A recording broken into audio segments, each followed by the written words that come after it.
자, 우리 공부 진행할까요? 예, 혹시 지난 시간에 공부했던 내용들 또는 뭐 다른 것들도 좋습니다. 정리가 잘 안 되시는 거 있으면 말씀 주셔도 돼요.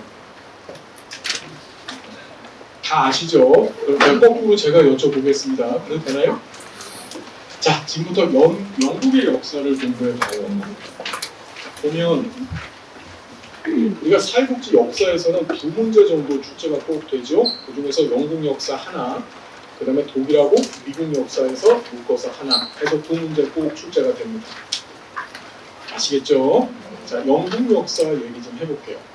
영국 역사 할 때 1601년, 자, 연도 외우기 좋습니다. 엘리자베스 국인법, 다시 뭐라고요? 엘리자베스 국인법.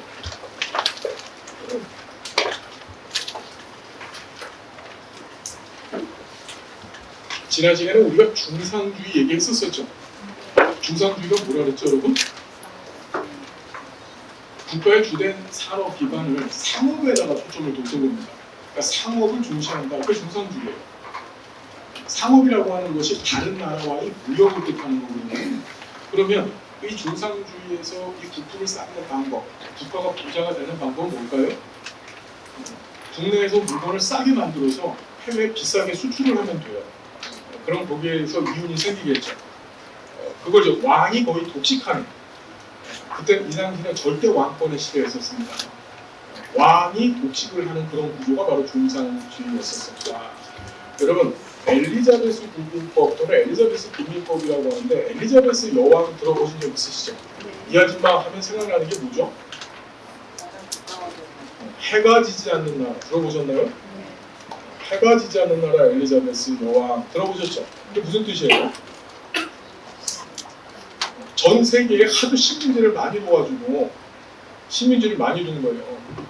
그러니 동쪽에서 해가 뜰 때 서쪽에서는 해가 지고, 그죠? 서쪽에 해가 뜰 때 동쪽에서는 해가 뜨는 거예요. 너무 많은 식민지를 둬서 전 세계가 영국 땅이었다는 얘기죠. 무슨 말인지 알겠나요? 그래서 이 엘리자베스 여왕이 등장을 하는데 이 여왕 때 이제 지금 말씀드렸듯이 많은 식민지를 만들고 그 식민지에서 어떻게 원재료를 싸게 갖고 와서 국내에서 저렴한 노동력을 통해서 가공을 해갖고 이걸 다시 식민지나 또는 이웃국가들한테 파는 거예요. 팔아서 이윤을 증가시켰던 것이 바로 이 중상주의 정책이었었다. 뭔 얘기인지 이해가 되셨죠? 그래서 자, 이 엘리자베스 여왕 때 여러분 엘리자베스 여왕이 이 엘리자베스 여왕 하면은 혹시 생각나는 거 있으세요? 엘리자베스 여왕 하면 생각나는 거. 엘리자베스 여왕은 영국의 두 번째 여자 왕이에요. 언니가 있었습니다. 언니가 메리 여왕이죠. 메리라고 들어보셨습니까? 메리 크리스마스 할 때 메리가 아니고 이름이 메리였었습니다. 이 아버지가 헨리라고 하는 사람이에요. 헨리. 근데 헨리 왕이 어떻게 했냐면 왕이었는데 자신의 아내가 있어요. 아내가 캐서린이라고 하는 스페인의 공주 출신이에요. 캐서린. 근데 캐서린이 정말 마음에 안 들었나 봐.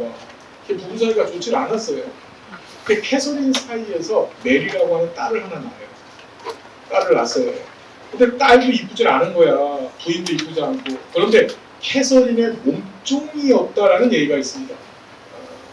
우리 잘 아시는 앤이라고 하는 얘기 들어보셨어요? 앤. 천일의 앤. 영화도 있었잖아. 우리 그런 것도 좀 보고 좀 그런 게 필요해. 그 캐서린 여왕의 몸종 출신인 그 여자랑 앤이라고 하는 여자랑 결혼을 해요. 결혼을 하는데 그 앤이 굉장히 호가 높았어요. 몸종 출신 주제에 굉장히 호가 높았습니다. 왕한테 욕을 한 거예요. 나 너한테 아들을 하나 꼭 낳아주겠다. 딱 1000일 시간 안에 아들을 하나 낳아줄 테니까 1000일 안에 나를 여왕으로 삼아달라. 그 헨리 왕이 어떻게 오케이 알았어. 네가 1000일 안에 아들을 하나 낳아준다라고 하는 확신을 갖고 내가 너한테 어떻게 너를 여왕으로 삼겠다. 그러면서 기존의 캐서린 여왕을 어떻게 하죠? 폐위시켜버린 거야. 그 당시에는 뭐가 있었냐면 여러분 카톨릭이라고 아시죠? 카톨릭, 우리 천주교라고 하죠 우리나라에서는. 그 카톨릭이 무슨 뜻이에요? 카톨릭이라는 말이 그 보편적인, 영어로 하면 유니버스라고 하는 뜻입니다. 무슨 소리냐? 모든 사람들은 그 종교를 갖고 있어야 돼요. 그 종교를 갖고 있지 않거나 또는 다른 종교를 갖고 있게 되면 이건 사람 취급을 받지 못하는 거예요. 무슨 얘기인지 이해가 되셨나요? 당시 영국은 이 카톨릭 교회들이 교구라는 걸 만듭니다. 교구. 이 교구라고 하는 것은 어떤 특정한 지역을 이렇게 정해놓고 이 안에 카톨릭 교회가 하나 이렇게 들어서요. 들어서고 이 교회에서 이 교회가 놓여져 있는 장소 한 덩어리 지역을 교구라고 한 거예요. 그리고 빈민들이 있잖아요. 빈민들이 있고 스스로 생활을 하기가 어려운 사람들이 있잖아요. 그죠? 그 교구 내에. 그러면 이 카톨릭 교회나 또는 이 카톨릭 교회에서 운영하고 있는 수도원이 있습니다. 수도원은 멍크라고 해서 수도사라고 하죠. 보통. 수도사 또는 수녀님 이런 분들이 자신을 이제 평생 헌신하고 또 가난한 사람들을 돕기로 맹세하면서 이런 사람들을 돌봐줬던 거예요. 이해됐나요? 자, 이런 상황이었었는데, 자, 앤이라고 하는, 캐서린이라고 하는 그 영국의 왕비를 내쫓는 거야. 헨리 왕이. 내쫓는다고 했더니만은 깜짝 놀랐어요. 스페인에서. 스페인에서 교황을 협박합니다. 교황을 협박해서 어떻게 하냐면, 야, 우리 딸을 지금 내쫓는데, 내쫓고서 이상한 저 천한 여자를 데려다가 이제 여왕으로 다시 삼겠대요. 그래서 어떻게 이 카톨릭 교황이 당시에 교황이 뭔지 아시죠 여러분? 교황이 이 헨리 왕을 협박합니다. 너 이혼하지 마. 그 다음에 앤이라고 하는 여자애도 가만히 결혼하지 말고 이 캐서린을 사랑해주는 아름다운 삶을 살았으면 좋겠어. 이렇게 협박을 한 거예요. 뭔 얘기인지 알겠죠 여러분? 그랬더니만은 이 헨리 왕이 어떻게 했을까요? 헨리 왕이 어떻게 했을까요? 여러분 같으면 어떻게 하시겠어요? 그 협박을 받아들인 것이 아니고 에이씨 나 지금부터 영국만의 새로운 종교를 만들 거야. 거기서 빠져나옵니다. 즉 로만 카톨릭에서 빠져나와서 새로운 종교를 만드는데 그게 여러분 잘 아시는 성공회예요. 성공회 들어보셨죠? 성공회. 그 성공회를 다른 말로 영국 국교회라고도 하는 거예요. 알겠나요? 자, 영국 국교회가 들어서면서 뭐라냐? 기존의 카톨릭 교회, 카톨릭 수도원을 어떻게 했을까요? 다 없애버린 겁니다. 무슨 얘기인지 알겠죠? 새로운 종교가 만들어졌으니까 기존의 이런 수도원이나 또는 이런 카톨릭과 관련되어져 있는 이런 종교적인 어떤 조직체들은 전부 없애버린 거예요. 그럼 이 안에서 구제를 받았던 빈민들, 이 안에서 구제를 받았던 힘없는 사람들이 어떻게 됐을까? 당장에 내쫓기겠죠. 내쫓기는 겁니다. 이 사람들이 다 어디로 몰려드냐면 이 가난하고 힘든 사람들은요 항상 몰려들면 도시로 몰려들어요. 여기서 쫓겨나온 사람들이 어디로? 도시로 몰려듭니다. 당시 영국의 런던이나 또는 맨체스터, 요크 이런 동네가 큰 동네인데 글로 이 빈민들이 막 몰려드는 일이 벌어진 거예요. 무슨 상황인지 이해가 되셨죠?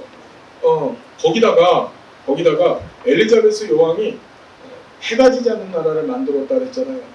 그러면서 해외에서 원자재를 갖다 엄청 많이 갖고 오는데 특히 금하고 은에 대한 욕심이 컸어요.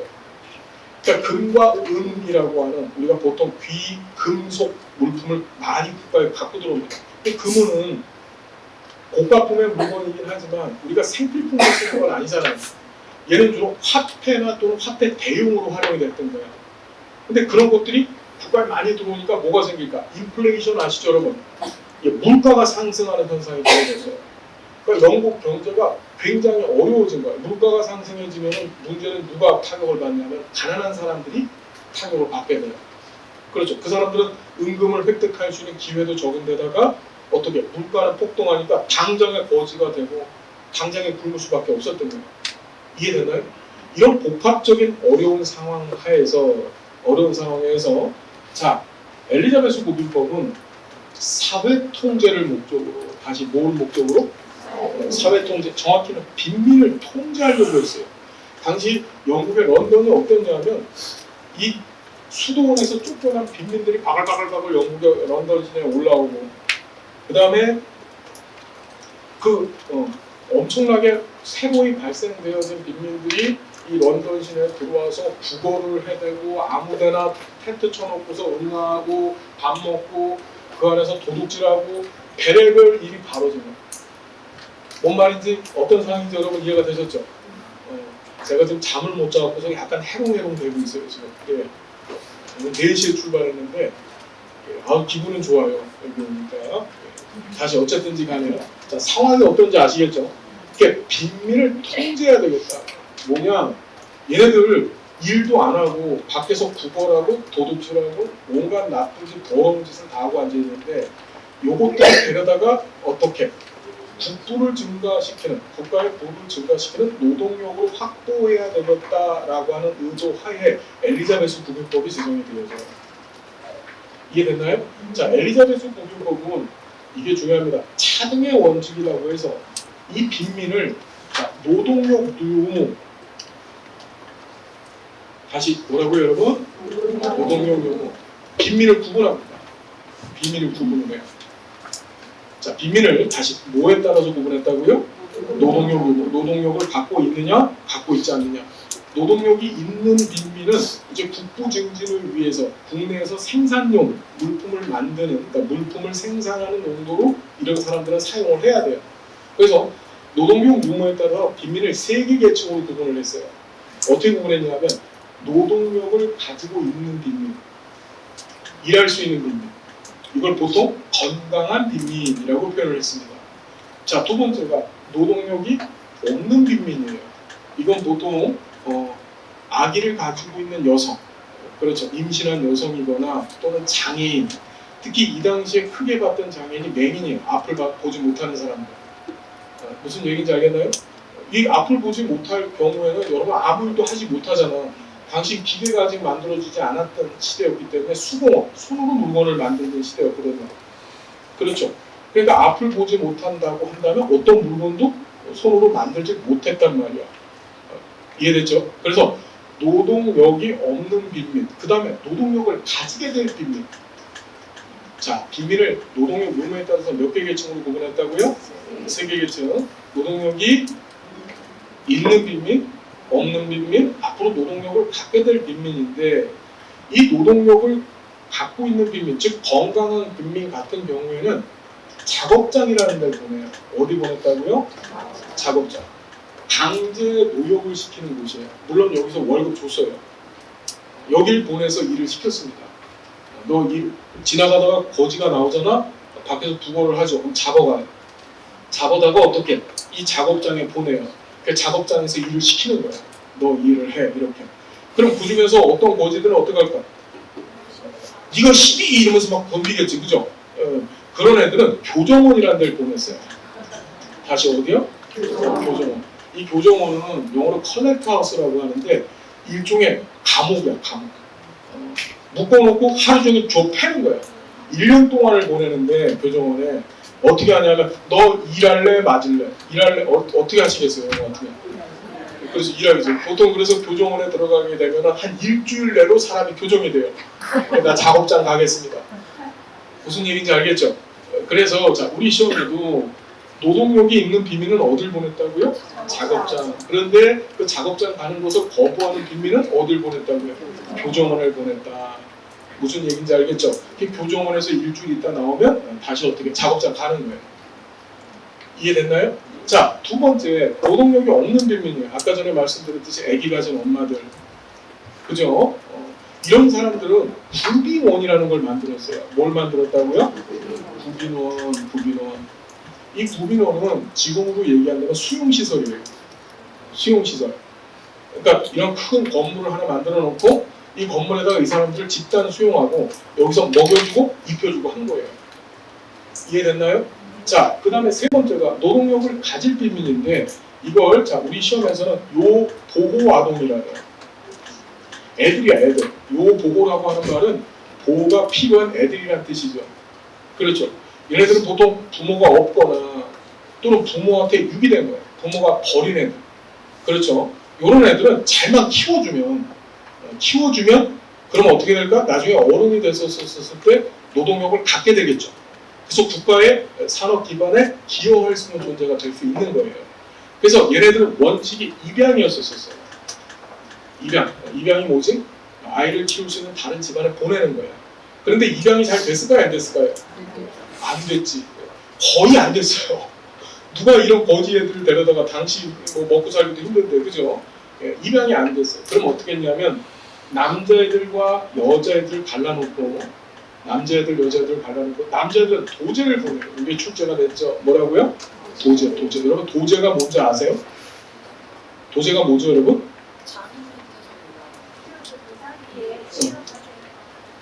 그렇죠. 우리가 도제라는 게 우리말로 또 다른 표현이 있어요. 문화생이라고도 보통 얘기하죠. 문화생. 이게 뭐냐면은 어떤 특정한 좋은 기술을 갖고 있는 사람이 있어요. 당시에 아주 좋은 기술이 무두쟁이라고 들어보셨어요? 가죽을 가공하는 사람이에요. 가죽을. 말이나 소의 가죽을 가공을 해서 그걸 갖고서 뭐 옷감이나 또는 뭐 당시에 말의 안장이나 이런 것들을 만드는 사람을 무두쟁이라 그래요. 그럼 그 사람 밑에 보내는 거예요. 보내면 이 사람이 어떻게 하냐면 먹여주고 입혀주고 재워주고 기술 가르쳐주고 월급은 줘요, 안 줘요? 월급은 안 주는 거예요. 그러니까 먹여주고 입혀주고 재워주니까 생존이 가능해지고 그 다음에 기술을 가르쳐주니까 이걸 보통 18살이나 24살까지 해줬어요. 그럼 얘들이 어떻게 되지? 그 기술을 배운 다음에 먹여주고 입혀주고 재워주니까 생존까지 된 거야. 그리고서 밖에 나오면 뭐가 돼? 그렇지, 생산 가능한 인구가 되는 거예요. 그러니까 남자애들은 뭘 보냈다고? 도제를 보내고 여자애들은 남이 집에 하녀를 보내요. 뭘 보냈다고요? 남이 집에 하녀를 보냈어요. 하녀를 보내서 하녀가 되면 이 유럽 사회는요, 이 기독교 문화권 안에 있었었고요. 이 기독교 문화권에서는 여러분 그 교회 다니시는 분 계세요?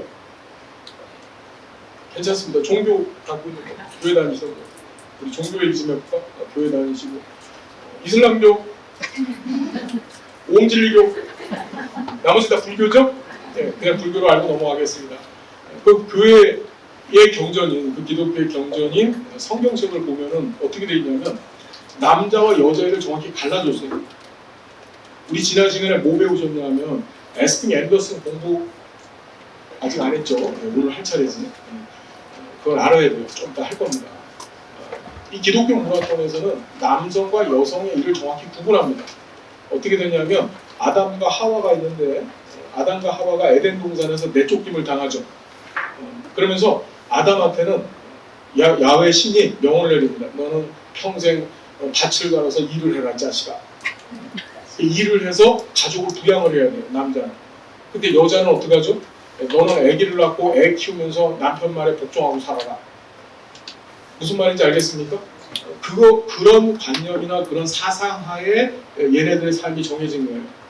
그러다 보니까 여자는 남의 집에 하녀로 가요. 하녀로 가면 뭘 배우겠어요? 그렇죠. 집안일 하는 거 배우겠죠. 그 다음에 가서 아기 키우는 것도 배울 거란 말이에요. 그러다가 일정 연령이 되면 하녀에서 풀어주는 거예요. 이해됐나요? 자, 이런 것들을 차등, 빈민들을 차등, 즉 각각 다르게 대우했다. 그래서 차등 또는 차별 처우의 원칙이라고 합니다. 자, 노동력 유무에 따라서 세계 계층으로 구분하고 각기 다른 처우를 실시했다는 사실 여러분 기억해 두셔야 됩니다. 알겠나요? 그럼 여러분 이런 작업장을 운영하는 데 들어가는 비용이 있을 거예요. 그 다음에 이 구빈원을 운영하는 데 들어가는 비용이나 또 인력도 있었겠죠. 자, 그걸 어떻게 마련했을까요? 이때 처음으로 어떻게 하냐면 이 엘리자베스 구빈법에서 지방세로, 당시 지방은 교구가 지방이에요. 교구는 원래 카톨릭 교회에서 나온 건데 카톨릭 교회에서 사용하는 용어였는데 성공회에서도 교구라는 용어를 써요. 알겠나요? 우리로 얘기한다면 읍면동쯤 되는 거야. 읍면동. 알겠죠? 그래서 이 교구가 지방인데 이 지방 정부에서 처음으로 목적세, 즉 이 빈민들만을 구제하기 위한 목적하에 세금을 걷어요. 그게 바로 구빈세야. 무슨 세? 구빈세. 처음으로 이런 빈민들을 구제하기 위한, 즉 작업장을 운영하거나 또는 구빈원을 운영하는 데 소요되어지는 비용은 목적세, 해당 목적을 달성하기 위해서만 사용되어지는 거죠. 세금을 걷어 그 구빈세. 무슨 말인지 알겠습니까? 자, 그럼 구빈세를 징수하는 사람이 필요할 거 아니에요. 당시 뭐 지금처럼 지로용주가 있을 건 아니에요. 그죠? 예, 온라인 뭐 스마트폰 앱 이런 걸로 입금을 시키진 않을 거잖아요. 그죠? 그럼 어떡하냐? 이 구빈세를 징수하러 다녀야 될 사람이 필요했어요. 그 다음에 이 구빈세를 징수할 사람도 필요했고, 이 작업장을 관리하는 사람도 필요했고, 이 구빈원을 또 관리해주는 사람도 필요했었어요. 그 인력을 구빈감독관이라고 했습니다. 뭐라고 했다고요? 구빈감독관. 구빈감독관이라는 걸 처음으로 만들어요. 구빈감독관은 뭐라고? 교구 단위로. 다시 무슨 단위로? 교구 단위로. 자, 원래 이 구빈감독관은 새로 만들어진 건데, 원래 이 영국 사회에는 치안판사라는 게 있었어요. 무슨 판사? 치안판사가 있는데 이것도 교구 단위로 치안판사가 있었어. 옛날로 우리나라로 따지면 사또 있죠. 사또. 그게 치안판사예요. 얘네들이 하는 일은 뒷담 많았었어. 사또를 보면 행정적인 일뿐만 아니라 사법적인 일들도 다 사또가 수행을 했죠. 재판도 사또가 했었어요. 이 치안판사가 행정적인 일뿐만 아니라 사법적인 일까지도 모두 담당했던 사람이 바로 치안판사예요. 무슨 말인지 알겠습니까? 자, 그리고 뭐가 있었냐면 추미론이라는 게 있습니다. 무슨 말? 자, 추미론이라는 것은 뭐냐면, 추미론이라는 것은 이건 중앙정부 소속의 기구예요. 무슨 소속? 중앙정부 소속. 그러니까 이건 뭐냐? 영국 각 지역에 있는 이 교구를 총괄하고 관리하는 업무를 맡은 것이 추미론이에요. 우리나라로 지금 따진다고 한다면 행정안전부 정도 되는 거예요. 이해됐나요? 자, 이래놓고 어떻게 하느냐? 이 치안판사하고 구빈감독관은 어디에 있어? 교구, 즉 지방정부 소속이고. 됐나요? 추미론은 어디 소속이라 그랬었어요? 이건 중앙정부 소속이야. 그렇죠. 요 세 개 조직이 이 구빈 업무를 전적으로 관리, 운영하게 만들어 놓은 거야. 그 체제를 처음으로 수립했어. 이해됐나요? 이런 행정체제를. 그래서 우리 시험에는 어떻게 나오냐면 처음으로 구빈 행정구조를 뭐했다? 수립했다. 다시 뭐라고? 수립했다. 자, 구빈 행정구조. 행정이라는 말은 계속 얘기 드렸어요. 영어로 표현하면 administration인데 관리라는 뜻이에요. 이 구빈을 관리하기 위한 체계를 3개 만들었어. 그게 뭐라고? 맨 밑에서부터. 추미론, 맨 밑에 구빈 감독관, 그 다음에 치안판사, 맨 위에. 이 행정구조를 처음 수립한 게 언제라고요? 엘리자베스 구빈법이에요. 뭔 말이야? 이해되셨죠, 여러분? 자, 이거 시험에 어떻게 나오냐면 여기 좀 봐요. 행정구조 수립하면 엘리자베스 구빈법인데 우리 뒤에 가서 공부할 거예요. 행정구조 통일 이렇게 나오는 게 있어요. 이거는 1834년 대종구빈법이에요. 행정구조 수립하면 뭐라고요? 엘리자베스 구빈법. 행정구조 통일하면요? 대종구빈법 꼭 나와요, 시험에. 행정구조 어떻게 수립했는지 아시겠죠?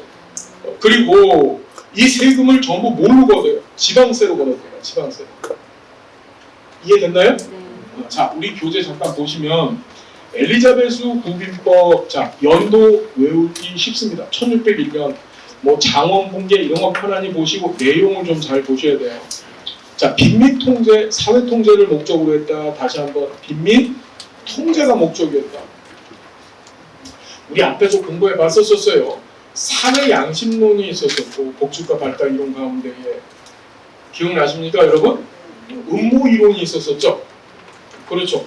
예, 사회 양심론에서는 빈민들이 너무 불쌍해서 양심에 따라서 빈민을 도왔다는 것인데, 엘리자베스 구빈법은 전적으로 이 부자들이 빈민들을 통제하기 위한 목적하에 만들어진 음모 이론적 시각이 강해요. 뭔 얘기인지 알겠습니까? 자, 그래서 자, 어떻게 신대 여기 보면 빈곤의 책임을 개인에게 돌리고 있는 빈곤 제한관에 기반해서 구빈법을 제정했다.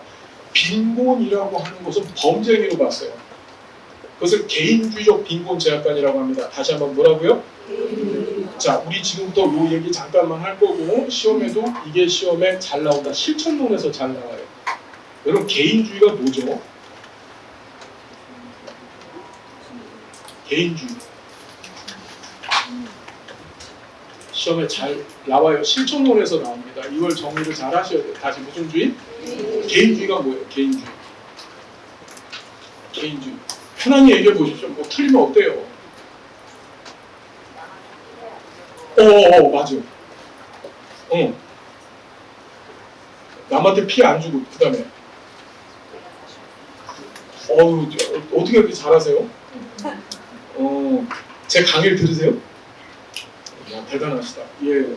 자, 우리 잘 보십시오. 이 개인주의 개념을 잘 새겨 정리를 하셔야 되는데, 자, 이런 거죠. 우리 사회, 한 사회가 이렇게 있으면 이게 우리가 사는 사회예요. 이 사회를 가만히 보면 이 안에는 똑똑한 사람, 안 똑똑한 사람, 그렇죠? 능력이 많은 사람, 능력이 적은 사람, 장애인, 비장애인, 벨 사람들 다 섞여서 살고 있잖아요. 그렇죠. 사회 구성원들은 복잡 다양해요. 그렇죠, 여러분? 그런데 이 사회를 바라보는 시각이 그 사회를 이루고 있는 개인 한 명 한 명에다 초점을 두고 있는 거예요. 한 명 한 명에다. 그게 개인주의예요. 그럼 여러분 이렇게 한 명 한 명에다 초점을 두면 무슨 현상이 벌어지느냐? 자, 능력 있고 잘 사는 놈은 잘 살 수 있지. 능력 없고 열심히 일 안 하는 사람, 이런 사람은 못 사는 건 당연한 거 아니야? 이렇게 결론이 떨어져요. 무슨 얘기인지 이해됐나요? 최선을 다해서 열심히 일을 하고 노력하는 사람은 잘 살 수 있잖아. 그런데 그 안에서 게으른 사람도 분명히 있는데 일 열심히 안 하고 능력이 없는 사람이 있는데 그 사람 못 사는 건 당연한 거 아니야? 이게 개인주의예요. 그 개인주의 시각하에서는 사회 구성원 개개인의 특성과 그 특성에 따른 삶의 성취, 거기에 초점을 두는 거예요. 자, 그럼 이제 어떤 일이 벌어지냐면 신이 인간한테 자유를 줬는데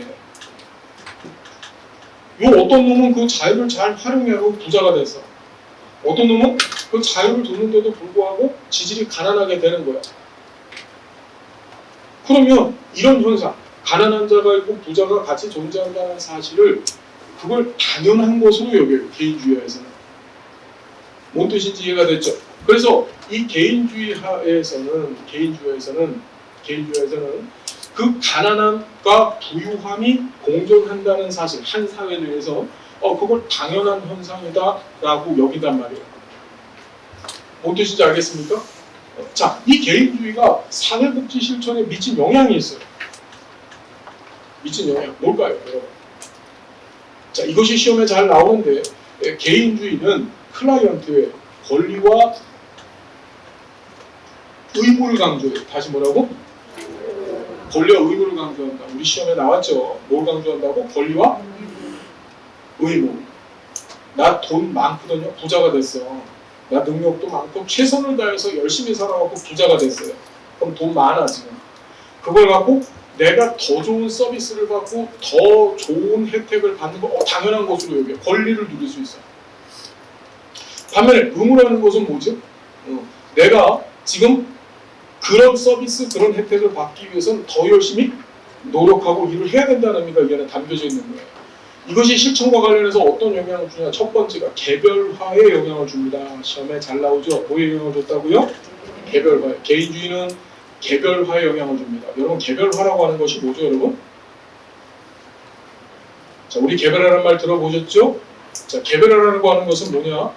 욕구에 따라서 각자 클라이언트 또는 사람들이 갖고 있는 욕구에 따라서 제공되어지는 서비스도 달라야 된다. 그게 개별화예요. 다시 개별화의 뜻이 뭐라고요? 사람마다 욕구가 다르죠? 그 욕구에 따라서 제공되어지는 서비스도 달라야 된다. 그걸 개별화 원리 또는 개별화라고 얘기를 합니다. 이해됐나요? 자, 그러면 자 볼게요. 개별화 원리가 반영이 개별화에 따라서 개별화 원리는 어떻게 적용이 되어지냐면 이런 거죠. 나 돈 많아요. 그래서 욕구가 나 늙어서 나 돈 많은데 지금 삼성 노블 카운티 가보신 적 있으세요? 용인에 있어요. 용인에. 보증금 2억 매달 500만 원씩 내야 돼요. 무슨 얘기인지 알겠나요? 근데 나 돈 한 푼도 없어요. 한 푼도 없고 젊어서 벌어놓은 것도 없어요. 그러면 나 갈 수 있는 곳이 어디지? 예, 장기간 기관, 아니면은 대전에서 제일 좋은 나쁘대, 몰라, 그냥 어쨌든 무슨 얘기인지 알겠죠? 예, 그래서 사람마다 각기 다른 서비스를 받는 것을 당연하게 여겨요. 개인주의하에서. 그것이 사회복지에서의 개별화에 영향을 줬다. 자, 두 번째가 수혜자격 축소. 다시 뭐라고요, 여러분? 수혜자격 축소에 영향을 줍니다. 수혜자격 축소라고 하는 것은 혜택 또는 급여를 받을 자격을 최대한 줄이는 거예요. 그러니까 개인주의 하에서 보면 야, 너도 다른 사람처럼 열심히 일을 하면 되잖아. 그래서 네가 번 돈 갖고 네 의무를 행하면 돼. 또 네 권리를 행사하면 돼. 이건데 그게 아니고 야, 너 사지육신 멀쩡한데도 불구하고 일 안 해서 욕망 욕골 됐잖아. 그럼 국가나 또는 우리 협회 이런 민간 차원에서 제공하는 급여를 어떻게 주지 않겠다는 거예요. 이해됐나요? 그게 수혜자격 축소예요. 자, 여러분 꼭 좀 기억하십시오. 개인주의가 사회복지 실천에 미친 영향 두 가지의 개인주의가 담고 있는 의미예요. 개별화와 수혜자격 축소. 그럼 여러분 이 개인주의 하에서 보면 이 빈곤이라는 문제는 어떻게 보일까요? 그렇죠. 개인의 문제고 딴 사람들 멀쩡히 잘 살고 자기가 갖고 있는 자유를 누리면서 그 자유를 활용해서 열심히 일해갖고서 잘 사는데 너는 왜 욕망의 욕벌로 살아? 그래서 개인주의하에서 빈곤 문제를 보면 빈곤은 범죄 행위예요. 신이 준 자유를 잘 활용하지 못한 거예요. 신에 대한 범죄예요. 그래서 어떻게 기억하셔야 되냐면 개인주의적 빈곤 죄악관. 다시 뭐라고요? 개인주의적 빈곤 죄악관. 자, 엘리자베스 구빈법은 개인주의적 빈곤 죄악관에 근거해서 법이 만들어졌어요. 그러면 어떻게? 빈민들은 전부 범죄자로 보이는 거예요. 그러니 끌어다가 마음대로 구빈원 보내고 마음대로 작업장 보낼 수 있는 거예요. 이해됐나요, 여러분? 자, 그래서 여기 보시면 주요 내용이 있는데 친족부양 주요 차례. 자, 국가 책임 밑줄 그으세요. 무슨 책임이요? 빈민 구제에 대한 책임을 국가가 책임지게 했어요. 처음으로. 이걸 다른 말로 지방정부의 책임 또는 정부의 책임이라고도 해요. 무슨 소리냐? 자, 이게 무슨 소리인지 저 좀 볼게요. 국가가 아까 전에 말씀드렸듯이 노동력 유무에 따라서 노동력이 있는 사람들은 작업장을 만들고 그 다음에 구빈원을 만들었다 그랬잖아요. 구빈원 만들고 작업장 만들고 그 다음에 노동력 가질 애들 같은 경우에는 입양 보내거나 도제나 하늘을 보냈다 그랬었어요. 이 국가가 만들어 놓은 체제 안에 들어오잖아요. 들어오면 얘는 굶겨 죽이면 안 돼요. 무슨 말인지 알겠죠? 이걸 국가 책임 원리라고 해요. 대신에 그걸 거부하면 어떻게 되는 거지? 그건 국가가 책임 안 지는 거예요. 그거는. 무슨 얘기인지 알겠습니까? 그걸 거부하거나 또는 반항을 하면 그건 책임지지 않습니다. 그러니까 국가 책임의 원칙이 최초로 명시된 것이 언제라고요? 엘리자베스 구빈법. 자, 그렇게 보시면 되고 그거 하기 위해서 구빈세를 지방세로 징수하였다는 것까지 보셔야 됩니다. 자,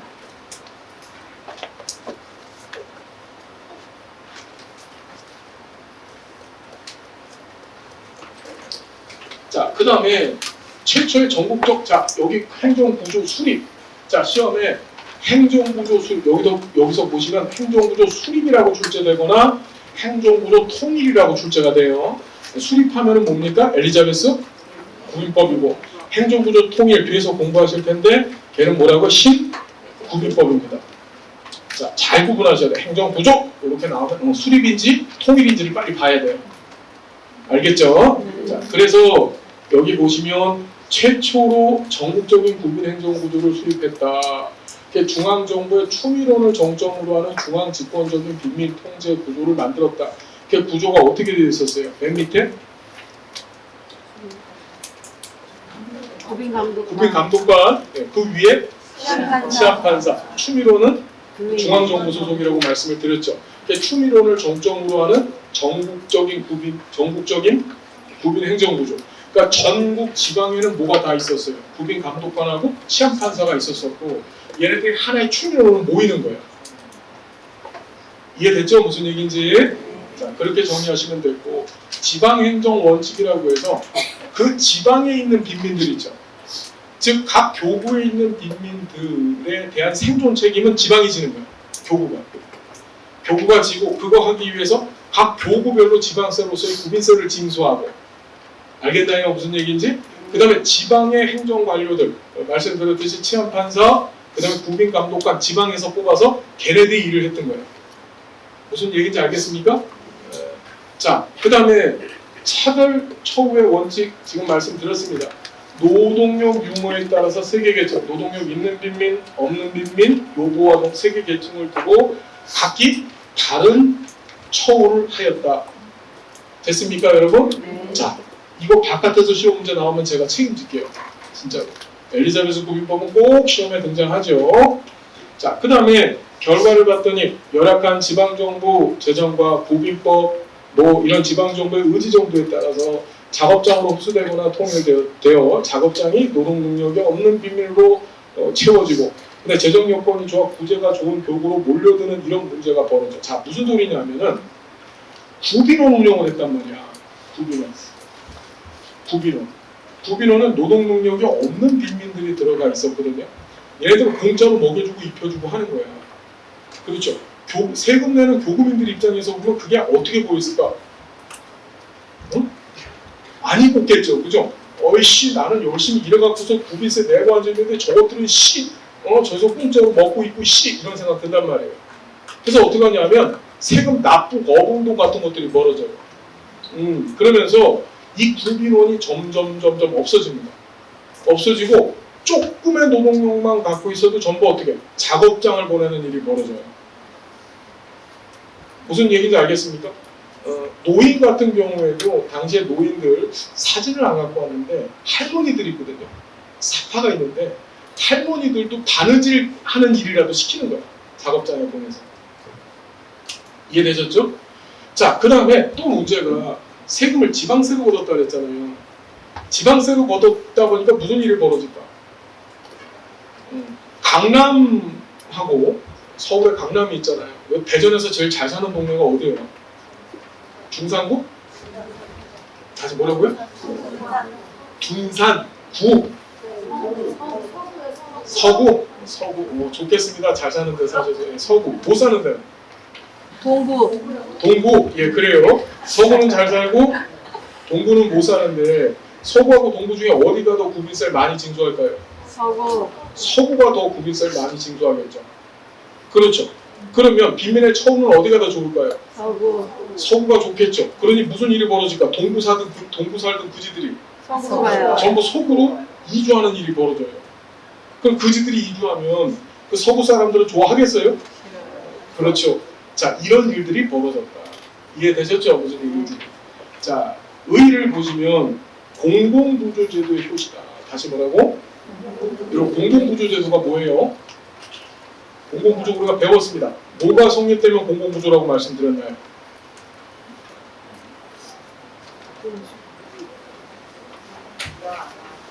그렇죠. 기여 안 하고. 우리 배웠단 말이야. 우리 사회보장이라고 한다 그랬죠. 사회보장. 다시 뭐요? 사회보장. 많이 들어보셨죠? 사회보장의 뜻이 뭐라 그랬죠, 여러분? 사회보장, 공공부문. 다시 뭐요? 공공부문. 공공부문이라고 하는 것은 국가와 지자체를 뜻해요. 알겠나요? 그래서 공공부문만이, 즉 국가와 지자체가 국민의 소득보장을 기반으로 해서 다시 뭐 한다고요? 소득보장. 그거 외에 조금 더 확대되면 의료보장, 주택보장 같은 것들도 포함되어지되 사회보장의 가장 기본적이고 가장 지침이 되는 원리는 국가와 지자체가 한다는 거예요. 민간의 역할이 원칙적으로 들어가면 돼야 안 돼요? 안 된다고 했었습니다. 그래서 전 세계, 우리나라뿐만 아니라 전 세계가 공통적으로 사용하는 사회보장 제도가 3개가 있어요. 3개가. 그것이 뭐죠? 사회보험제도, 공공보조제도, 사회수당제도. 전 세계가 공통적으로 사용하는 사회보장제도는 몇 개밖에 없어. 3개. 이건 우리나라뿐만 아니라 모든 전 세계 에브리바디 컨트리가 다 이것만 씁니다. 알겠나요? 자, 사회보험은 뭐가 사회보험이라고 했었어요? 그렇지. 기업 비자산조사. 다시 뭐라고요? 기업 비자산조사 프로그램이라요. 이 두 가지 속성을 갖고 있고 이 두 가지 속성을 국가 지자체가 하면 그게 사회보험제도가 되는 거예요. 기여라는 건 뭐지? 이 제도 운영에 필요한 비용을 본인이 내는 거예요. 뭔 말인지 알겠죠? 반면에 자산조사라고 하는 것은 뭔가요? 너 가난한지 안 가난한지를 국가가 뒤지겠다는 거죠. 근데 그걸 해요, 안 해요?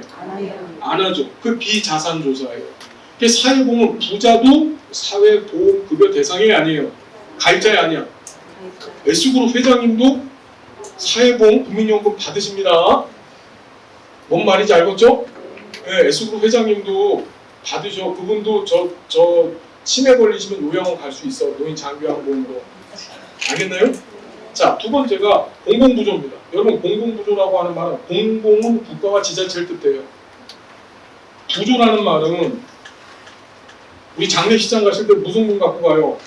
부조공 갖고 가죠. 이게 도울부자, 도울조자야. 그러니까 지가 자신 스스로 자신의 생존을 보장할 수 없기 때문에 국가와 지자체가 이렇게 스스로 생존을 영위 보존하기 어려운 사람들의 생존을 국가 지자체가 보장해주는 제도예요. 그래서 공공부조 제도는 뭐가 붙으면 공공부조가 돼요? 어떻게 하면 공공부조 된다 그랬었어요? 그렇지. 얘는 아니, 당장에 내가 먹고 살 것도 없는데 무슨 기여를 하고 있어. 비기여에 뭐 하죠? 대신에 너 진짜 가난한지 안 가난한지를 평가받아야 돼. 자산조사를 합니다. 자, 사회수당이에요. 사회수당. 인류가 만들어낸 모든 사회보장 제도들 가중에 가장 보편주의적인 제도가 사회수당이에요. 이 사회수당 제도를 많이 운영하고 있는 나라가 진짜 복지국가예요. 그래서 사회수당은 어떻게 하면 사회수당이죠? 비기여, 비자산조사예요. 여러분, 자산조사를 한다라는 뜻은 다시 얘기하지만 가난한 사람만 급여 대상으로 삼겠다는 거야. 근데 비자산조사는 가난한 사람 말고 부자들도 급여 대상이 된다는 뜻이 되는 거죠. 자, 비기여라는 말이 붙었어요. 그럼 돈 내가 안 내잖아. 급여 대상자가, 이 제도의 급여 대상자가 돈을 내지 않아요. 그럼 이 비기여는 이 돈을 어떻게 마련할까요? 비용을. 얘네들은 조세를 통해서 마련하는 거예요. 뭘 통해서요? 얘는 뭘요? 보험료를 통해서 마련하죠? 기여금. 무슨 말인지 이해가 됐나요? 네. 자, 그래서 엘리자베스 구민법은 이런 비기여 자산조사적 성격을 갖고 있는 공공부조 프로그램의 효시로 본다. 알겠습니까? 자, 그 다음에 여기 최초로 구빈에 관한 전국적 행정구조, 이 수립이라는 말이 정말 중요하다.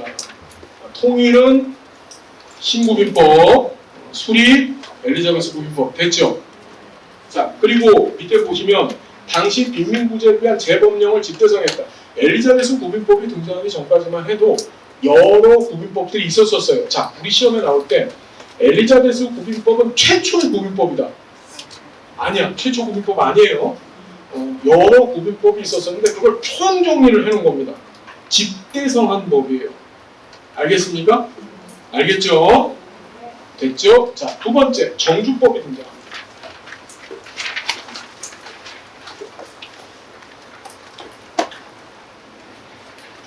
중상주의가 발달되면서 가면서 정주법 봅시다. 중상주의가 발달되어져 가요. 엘리자베스 여왕 덕분에 이제 해외에서 원재료가 많이 들어온 거야. 그걸 가지고서 이 도시교구가 있는데 이 도시교구에서는 이거 잘 보셔야 됩니다. 도시교구에서는 그 원재료를 가져다가 수공업, 아직까지 1776년에 제임스 와트가 증기기가 만들었다 그랬죠. 그때부터 인간들은 어떻게 기계로 물건을 생산하기 시작한 거예요. 그 전까지는 뭘로 물건 만들었다고? 손으로. 그 수공업입니다. 이 도시를 중심으로 해서 수공업자들이 등장을 합니다. 수공업자들이. 그 수공업자들은 물건을 만들어가지고 이걸 어떻게 이제 해외 팔아먹어서 이윤을 취하는 일을 했던 거예요. 그 도시는 점점점 부자가 됐었어. 이윤을 많이 남길 수가 있었었고. 더군다나 이 수공업자들이 만든 카르텔이 있는데 그게 길드라는 겁니다. 뭔데? 길드 들어보셨죠? 수공업자들끼리 다막 조직을 만든 거예요. 가격이나 시장 내에서 생산해낸 상품의 가격 이런 것들을 스스로 통제하기 위해서. 자, 그리고 나서 문제는 농촌이었었어요. 농촌은 지주들, 땅을 많이 갖고 있는 지주들이 있었었는데 이 지주들이 농사를 졌어요. 당시 영국에서는 뭘 많이 줬냐면 밀농사. 그 다음에 양을 많이 키웠어요. 양을. 그러면 여러분 농사를 짓는 데는 어떤 인력이 필요할까요? 제가 농사 짓는 것을 폄훼하는 것이 절대 아니고 일이 좀 단순하잖아요. 그죠? 단순하면서도 값싼 인력이 필요했던 거예요. 뭔 말인지 알겠나요? 그래서 얘네들은 우리가 잘 아는 노동 능력을 갖고 있는 빈민들의 노동력이 많이 필요했어요. 그런데 자 엘리자베스 국민법 때 어떻게 각 지방 정부에서 지방 교구별로 구빈세를 징수했다 그랬잖아요. 구빈세는 어디가 더 많이 징수됐을까? 도시하고 농촌 중에 도시가 더 많이 징수됐겠죠. 그러니까 이제 어떤 사태가 벌어지냐면 여기 있던 빈민들이 어떻게 일로 도망을 가기 시작합니다. 그런데 이놈의 빈민들이 도시에 오는 것을 이 도시 수공업자들이 반대했을까요? 싫어했을까요? 싫어했어요. 일단은 수공업은 고도로 발달되는 기술이 필요한데 이 빈민 노동력은 그런 기술을 갖고 있지 못했거든요. 이해됐나요? 와봤자 뭐만 돼. 자신들이 국가 책임의 원리가 반영되어졌기 때문에 왔으면은 어떻게든지 먹여 살려야 돼요. 구빈세를 통해서. 그 교구의 구성원이 됐다고 한다면. 알겠나요? 그래서 어떻게 하냐? 이 도시 교구와 농촌 교구가 쇼부를 쳐요. 아름다운 표현입니다. 쇼부를 칩니다. 어떻게 쇼부를 치느냐? 빈민들의 거주 이전을 금지한다. 그러니까 어디에서 어디로 가는 것을 금지시킨 거야? 농촌에서 도시교구로 이주하는 걸 금지시킵니다. 만일에 농촌에 있는 빈민이 도시로 이주를 하려면 상상할 수 없을 정도로 어마어마한 비용을 지불해야 돼요. 무슨 말인지 알겠나요? 그게 정주법이라고 하는 이야기 자체가 주거지를 정해놨다는 뜻이야. 농촌에서 도시로 갔다는 게 중요해요. 농촌에서 도시로 가는 걸 막은 겁니다. 도시에서 농촌으로 가는 걸 막은 게 아니고 농촌 교구에서는 이 값싼 노동력이 필요했단 말이야. 필요한데 이것들이 자꾸 빠져나가. 그렇죠. 도시 교구에서는 쓸모없는 것들이 자꾸 들어와. 알겠나요? 자, 연도 좀 기억합시다. 우리가 정주를 하려면 육지에서 정주해야 되죠. 바다에서 정주하면 안 되겠지. 그래서 1600 육지에서 정주한다. 62년. 육지 알겠죠? 육지 알겠죠? 1662년 정주법. 그래서 정주법 보겠습니다. 자, 정주법 또는 거주지자법. 도시교구로 빈민들이 이주하는 문제가 발생했고 이로 인해 농촌 교군의 노동력 부족 현상이 발생해서 이에 예비 노동력과 저임금 노동력 확보가 필요한 농촌 교군의 부르주아, 이게 땅 갖고 있는 사람들이야. 얘네들이 노동이 가능한 빈민의 정주를 요구하는 겁니다. 도시에서는 안 받고 싶어하고 농촌에서는 어떻게 안 빠져나가게 했으면 좋겠어요. 그래서 어떻게 교구가 새로운 이전을 거부할 수 있는 권리를 부양을 했고 빈민의 거주 이전의 자유를 침해한 악법이다. 자, 정주법은 빈민의 자유로운 이동을 제한했다. 맞죠? 육지 정주법은 불황자들의 자유로운 이동을 금지했다. 무슨 말인지 알겠습니까? 어디에서 어디로 이주하는 걸 금지하는 거예요? 농촌에서 도시로. 도시에서 농촌으로는 안 갑니다. 알겠나요? 자, 됐죠? 자, 세 번째가 얘입니다. 작업장법. 다시 뭐요? 작업장법. 자, 이걸 좀 보셔야 되는데 진짜 중상주의가 이제 극에 달았어요. 극에 달았습니다. 이게 극에 다르면서 이제 어떤 일이 벌어지냐면 이 빈민 노동력을 어떻게 좀 잘 활용해 볼까라고 하는 사회적 논의가 있었어요. 그래서 1696년에 자, 얘는 연도까지는 잘 모르셔도 되는데 알아주면 정말 좋겠어요. 예, 작업장법이라고 하는 법이 만들어져요. 작업장은 여러분 앞에서 엘리자베스 국민법 때도 봤지만 옛날부터 있었었거든요. 예, 근데 따로 법 체계를 만든 거예요. 법 체계를. 정확히는 브리스톨 작업장법이에요. 뭐라고요? 브리스톨이라고 하는 동네에서 이 법을 처음으로 제정 시행하게 됩니다. 브리스톨 작업장법. 다시 뭐라고요? 브리스톨 작업장법. 자, 이 작업장법의 내용이 뭐냐면 빈민들을 데려다가 수출용 생산품 만드는 기술을 가르치는 거예요. 뭐 했다고요, 여러분? 수출용 생산품 만드는 기술을 가르쳤어요. 그래서 빈민들을 데려다가 작업장에다가 데려다 놓고서 얘네들을 대상으로 해서 수출용 생산품 만드는 기술을 가르치고 기술을 배우는 동안 먹여주고 입혀주고를 한 거예요. 이해됐나요? 그랬더니만 이제 처음에는 반응이 상당히 좋았습니다. 왜냐? 길거리 불황자들이 줄어든 거예요. 야! 작업장에 오면 먹여주고 입혀준대 이랬더니 빈민들이 다 거기 몰려들었어요. 그리고 거기서 기술을 열심히 배우더라고. 근데 시간이 지나가면 갈수록 이제 무슨 일이 벌어지냐면 요것들이 기술을 싹 배운 다음에 나온 다음에 뭐랄까 그 기술을 배운 걸 갖고 국가에 기여하는 생산자가 되는 것이 아니고 그걸 갖고 딴짓을 해요. 그러니까 그 기술대로 사는 것이 아니라 딴짓을 한다고. 수출용 생산품 만드는 일을 하는 게 아니고 다시 나가서 국어를 하든지 무슨 말인지 알겠습니까? 더군다나 이 교군에서 큰 문제가 벌어졌던 것이 생산품 만들려고 원재료를 줬단 말이에요. 교구에서 지방세로. 근데 그거 갖고서 여러분 제대로 된 제품을 만들었을까요? 다 쓰레기를 만들어서 내보낸 거야. 저 테무에서 산 것처럼. 많이 사보셨죠 여러분? 한 박스를 저희 아내가 샀다가 아우 정말 그걸 아유씨. 어쨌든 그런 것들이 들어오는 거예요. 그래서 낭비가 많이 벌어진 겁니다. 지방세에서. 자, 여기 잠깐 보시면 종산주의 발달로 수출용 생산을 위한 노동력이 부족한 현상이 발생했고 이에 빈민 노동력을 활용해 보자라고 1696년에 브리스톨에 근대적 형태의 작업장 만들어졌어요. 정의됐죠 여러분? 예, 그런데 이 근대적 작업장이 큰 문제를 갖고 있었을까? 뭐냐? 빈민들한테 너무 많은 권한을 줬던 거야. 뭐냐? 기술 가르쳐주고 먹여주고 입혀줬는데 그 다음부터 너 마음대로 해도 돼. 이렇게. 그래서 악법이 하나 만들어집니다. 1722년에 나치불법. 이걸 작업장 테스트법이라고 해요. 무슨 법이요? 자, 연도 요건 좀 기억합시다. 1700 몇 년? 22년. 얘는 좀 봐야 돼요. 작업장 테스트법 한번만 해볼까요? 작업장 테스트법 또는 작업장 심사법이라고도 합니다. 이 테스트를 심사라고 번역한 거예요. 자, 이 법을 만든 사람이 나치불이라고 하는 사람입니다. 에드워드 나치불이라고 하는 사람이라서 그 사람 이름을 따서 나치불법이라고도 해요. 알겠죠? 무슨 얘기인지. 자, 이 법은 뭐냐면 우리 앞에서 엘리자베스 고민법 때 국가 책임의 원칙이 수립됐다 그랬잖아요. 그렇죠. 그러니까 국가가 구빈원이나 또는 작업장 이렇게 만들어 놓고 그 안에 들어오기만 하면 얘에 대한 생존의 책임은 국가가 무조건 져줘야 돼요. 굶겨 죽이면 안 돼. 큰일 나요. 이해됐나요?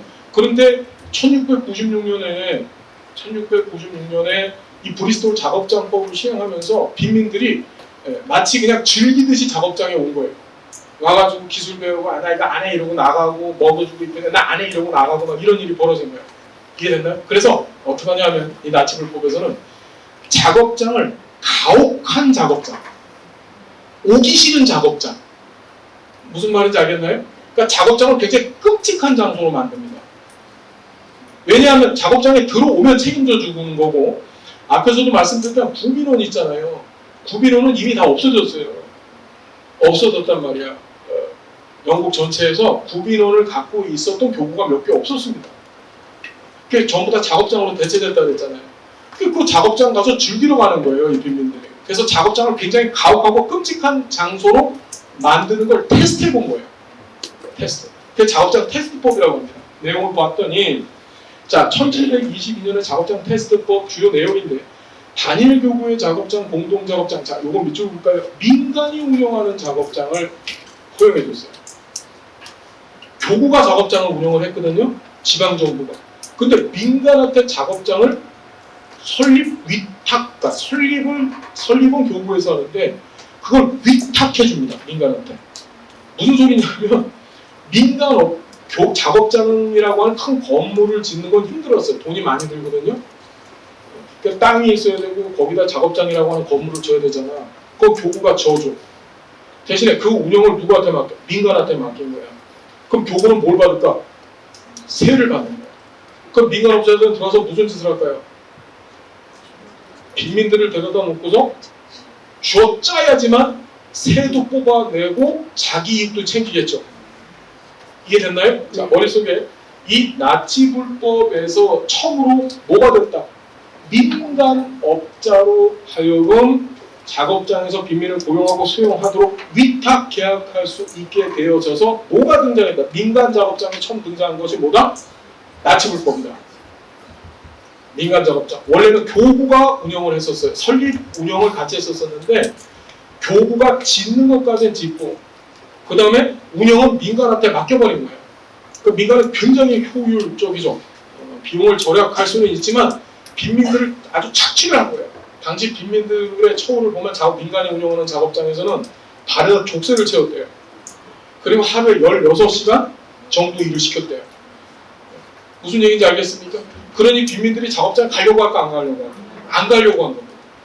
여기 보면 그래서 자, 조건부 구제, 빈민의 노유 부지를 확인해서 작업장에서의 입소와 생활을 거부하는 빈민에게는 부재를 제공하지 않아. 국가가 작업장을 만들면 그 안에 들어오는 빈민은 국가가 책임지는 거죠. 국가 책임 원리에 따라서. 근데 작업장이 너무 비참한 곳이 되니까 그 안에 못 들어가는, 안 들어가는 거예요. 이해됐나요? 자, 작업장 입소를 기피하도록 작업장에서 생활을 매우 열악하고 차별적인 것으로 만들어서 구제 신청자 수와 구비세를 감소시키려고 했더라. 무슨 말인지 알겠습니까? 그래서 당시에는 이 나치 불법이 시행이 되어지면서 작업장 수가 획기적으로 줄어듭니다. 그리고 왜? 이유가 뭘까요? 빈민들이 작업장에 안 가니까. 이해됐나요? 그리고 작업장에 있는 빈민들이 어떻게 굶어 죽고 얼어 죽고 매맞아 죽고 하는 일들이 비일비재한 사건들이 계속 터진 거예요. 알겠어요? 자, 우리 뭐 요새도 그렇잖아. 뭐 이런 거지. 일종의 진입의 장벽을 좀 높여놓는 건데 우리 추석 때 아파서 응급실 가면은 뭐 응급 진료비를 250%를 뭐 더 내야 된다면서 요번 추석 때. 예, 그러니까 안 갈 거 아니야 아파도. 무슨 얘기인지 알겠습니까? 예, 참 좋은 제도죠. 예. 왜 250%만 올려놓는지 모르겠어요. 한 5,000% 올려놔야지. 그 다음에 나머지 것들 좀 보시고, 자, 오늘날 요거 밑줄 보시죠. 직업 보도 프로그램. 뭐라고요? 직업 보도 프로그램이라고 하는 것이 뭐죠? 국가가 직업을 알선해 주는 걸 얘기하는 거죠. 작업장이라는 이 직업 보도라고 하는 것은 국가가 직업 교육을 시키고 그 다음에 교육된 사람들을 어떻게 그 해당 직종에다가 알선시켜주는 것을 직업 보도 프로그램이라고 얘기를 해요. 알겠나요? 작업장에 가서 뭐 했다 그랬었어요? 교육시켰다 그랬죠? 수출용 생산품 만드는 교육을 시킨 거예요. 알겠나요? 자, 직업 보도 프로그램의 효시라는 정도만 보시면 된다. 자, 이 작업장이 너무 끔찍했어. 나치 불법에 의해서. 그래서 등장한 법이 바로 길버트법입니다. 무슨 법이요? 길버트법은 시험에 잘 나온다. 길버트법. 다시 한번.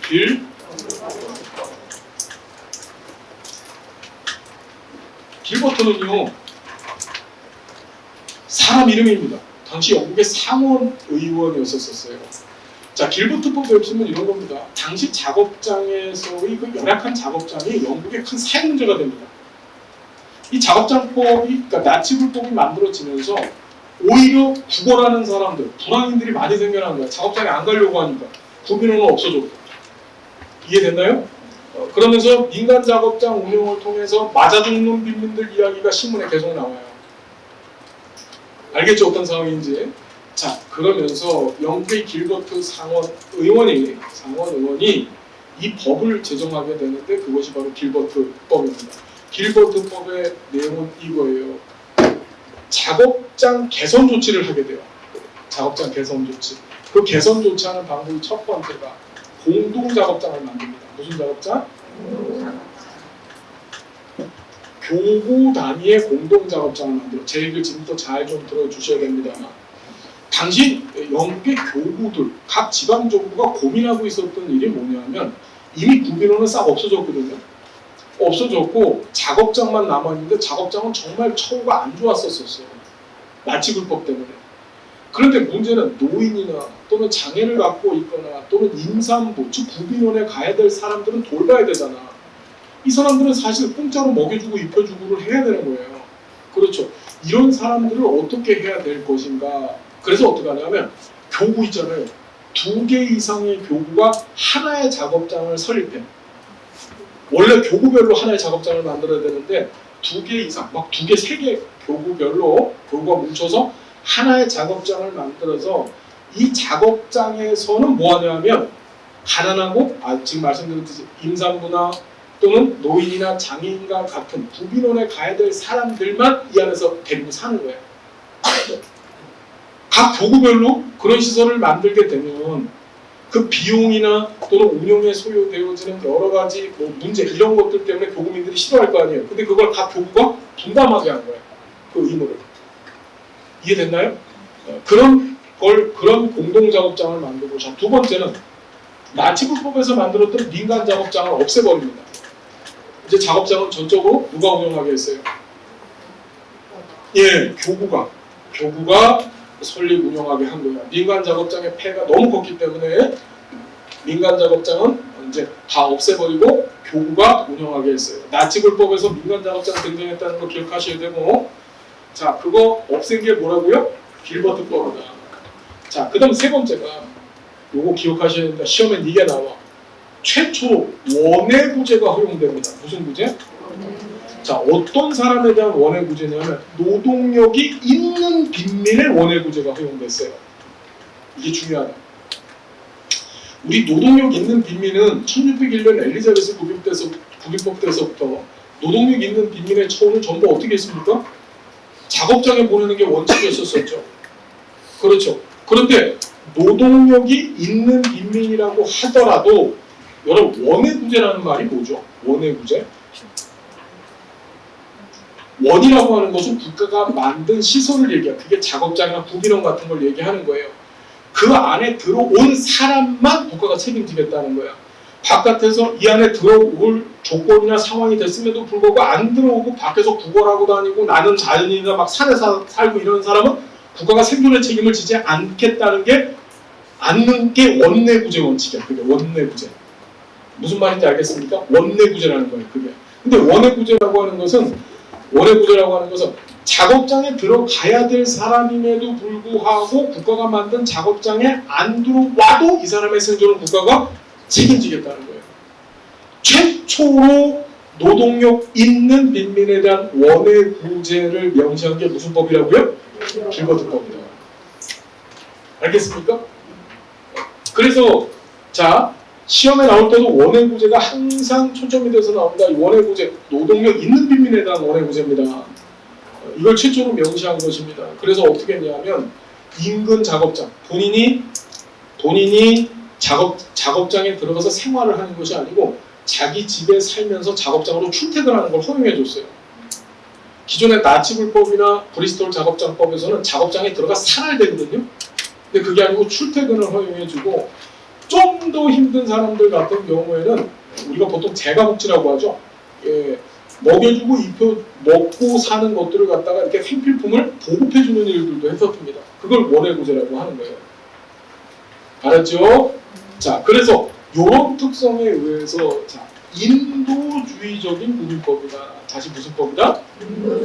자, 우리 시험에 인도주의적인 구빈법이 딱 2개가 있는데 바로 이 길버트법하고 뒤에 등장하는 스피넴랜드법이에요.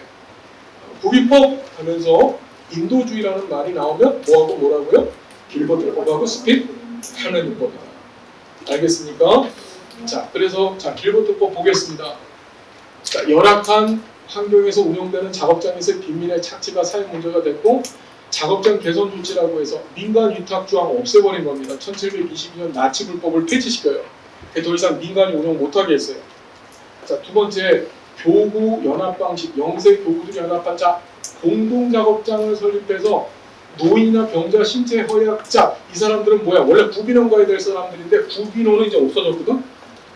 각 교구에서는 별도로 구빈원을 두거나 이런 사람들만을 위한 작업장 만드는 게 큰 부담이 됐단 말이에요. 그래서 야, 2개, 3개 되는 작업장들끼리 뭉쳐서 니네 힘든 거 아는데 각자 부담을 조금씩 하자. 객출을 해가지고 이런 사람들만 데리고 사는 옛날에 구빈원이죠.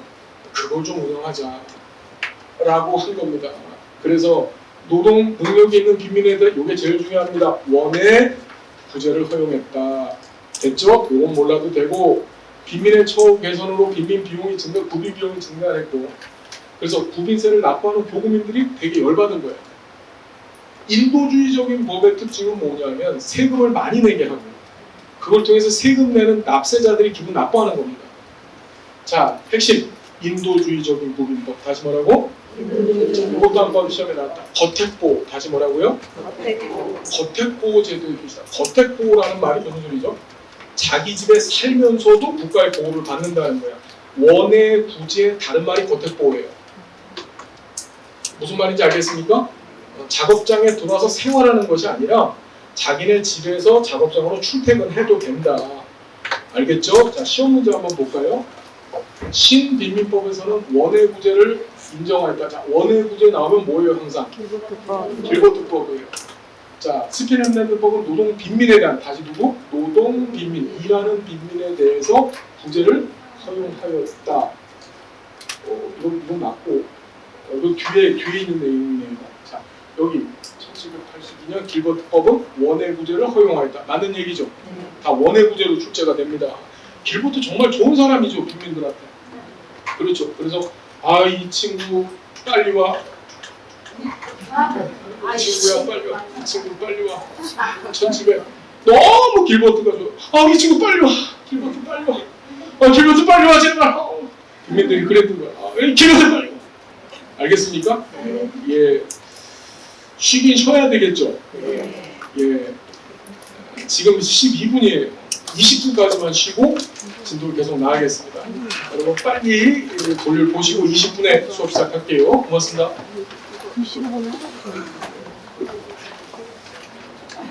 정리 좀 되세요, 여러분? 자, 질문 있으시면 질문 주십시오. 사람 이름이에요. 길버트 상원 의원. 근데 스피넨랜드법의 스피넨랜드는 지역 이름입니다. 지역 이름. 알겠죠? 예, 여러분 스팸 좋아하세요? 스팸을 갖다 이렇게 잘 부어갖고 친구랑 같이 이걸 부어서 쌀밥에다 탁, 스팸을 부어서, 선생님 나 그렇게 안 봤는데. 맥주랑 스팸이랑 안 걸려요. 자, 어쨌든 예, 좋아요. 예, 스팸을 잘 구워가지고서 친구랑 같이 먹으면 참 맛있거든요. 그죠? 예, 법 만들어진 애가 1795년입니다. 구워 먹어요. 스팸은 어떻게 한다고?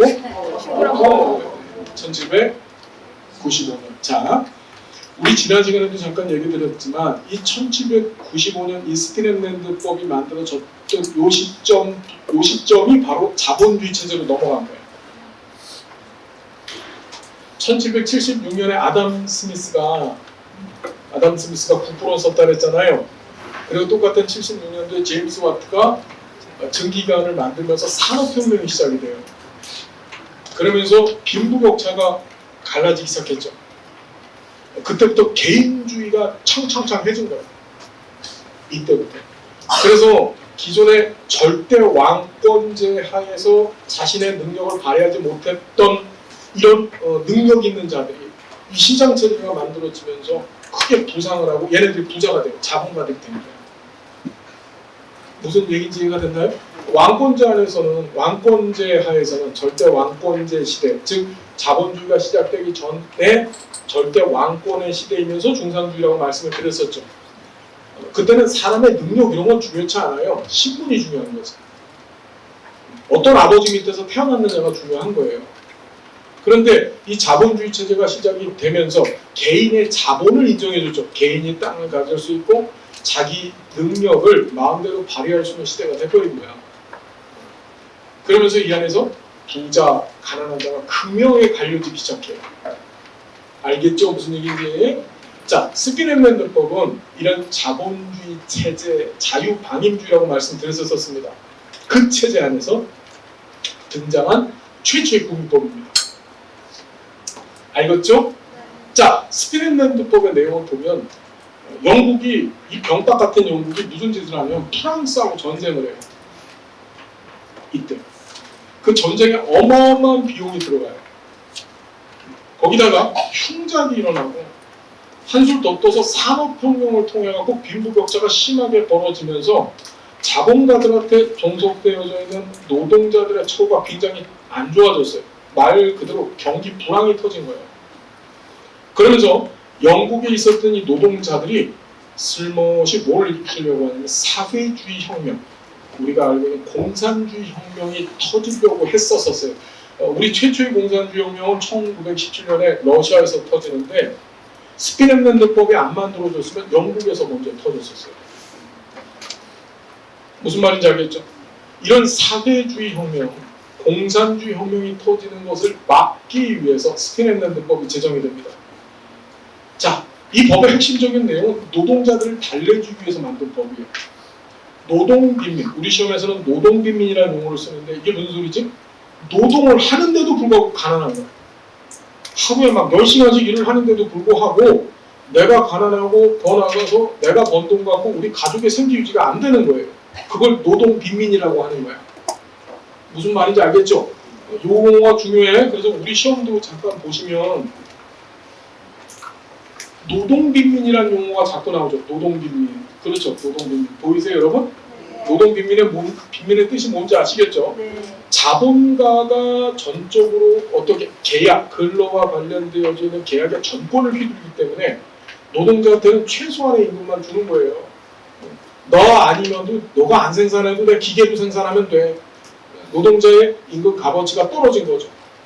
그래서 노동자들이 사회주의 혁명을 일으키려고 했었어서 이때 스핀-햄랜드 주에 있는 피치한 판사들이 뭘 만드냐면 스핀-햄랜드법을 제정합니다. 이 법은요, 길버트법과 함께 인도주의적인 구분법이다. 자, 시험에 인도주의적인 구분법 하면 뭐하고 뭐밖에 없다. 길버트법하고 스핀-햄랜드법이다. 자, 스핀-햄랜드법의 핵심적인 내용은 이런 겁니다. 자, 임금 보조제 또는 가족수당 제도의 시초라고 얘기하는데 이렇게 해요. 노동자, 얘 가구 원수가 있어요. 가구 원수, 가족 숫자. 무슨 말인지 알겠죠? 거기에 당시 영국인들의 주식은 빵입니다. 그래서 시장에서 거래되는 빵 가격을 곱해서 뭘 뽑아내냐면 최저임금을 뽑아내요. 최저임금. 뭔 말인지 알겠죠, 여러분? 이만큼은 있어야지 그 가족이 사는 거예요. 최저임금이 아니라 죄송합니다. 최저생계비. 죄송합니다. 최저생계비를 뽑아내요. 이만큼은 있어야 가족이 생계를 하는 거예요. 예를 들어서 4인 가족이 있고 4인 가족이 하루에 빵을 2개씩 먹어야 되는데 그런데 이 빵 가격이 하나에 1,000원이다. 그럼 4인 4 곱하기 2 곱하기 1,000원 얼마죠? 오, 훌륭하세요. 예, 지금 8,000원 하신 분들은 다 합격이에요. 그죠? 자, 하루에 8,000원이 필요한 거예요. 그런데 얘네들이 자본가 밑에서 노동자로서 일을 했었을 때 벌어들이는 소득이 하루에 6,000원이에요. 얼마 빵꾸 났어요? 그 2,000원을 국인세로 메워주는 거예요. 무슨 말인지 알겠죠? 국인세. 굉장히 인도주의적이죠. 그래서 얘가 바로 뭐다? 임금 보조제. 무슨 제? 임금 보조제. 임금을 국가가 보조해 주는 겁니다. 우리나라 문재인 대통령 때 무슨 일이 있었냐면 이 코로나 최저임금을 급격하게 올리면서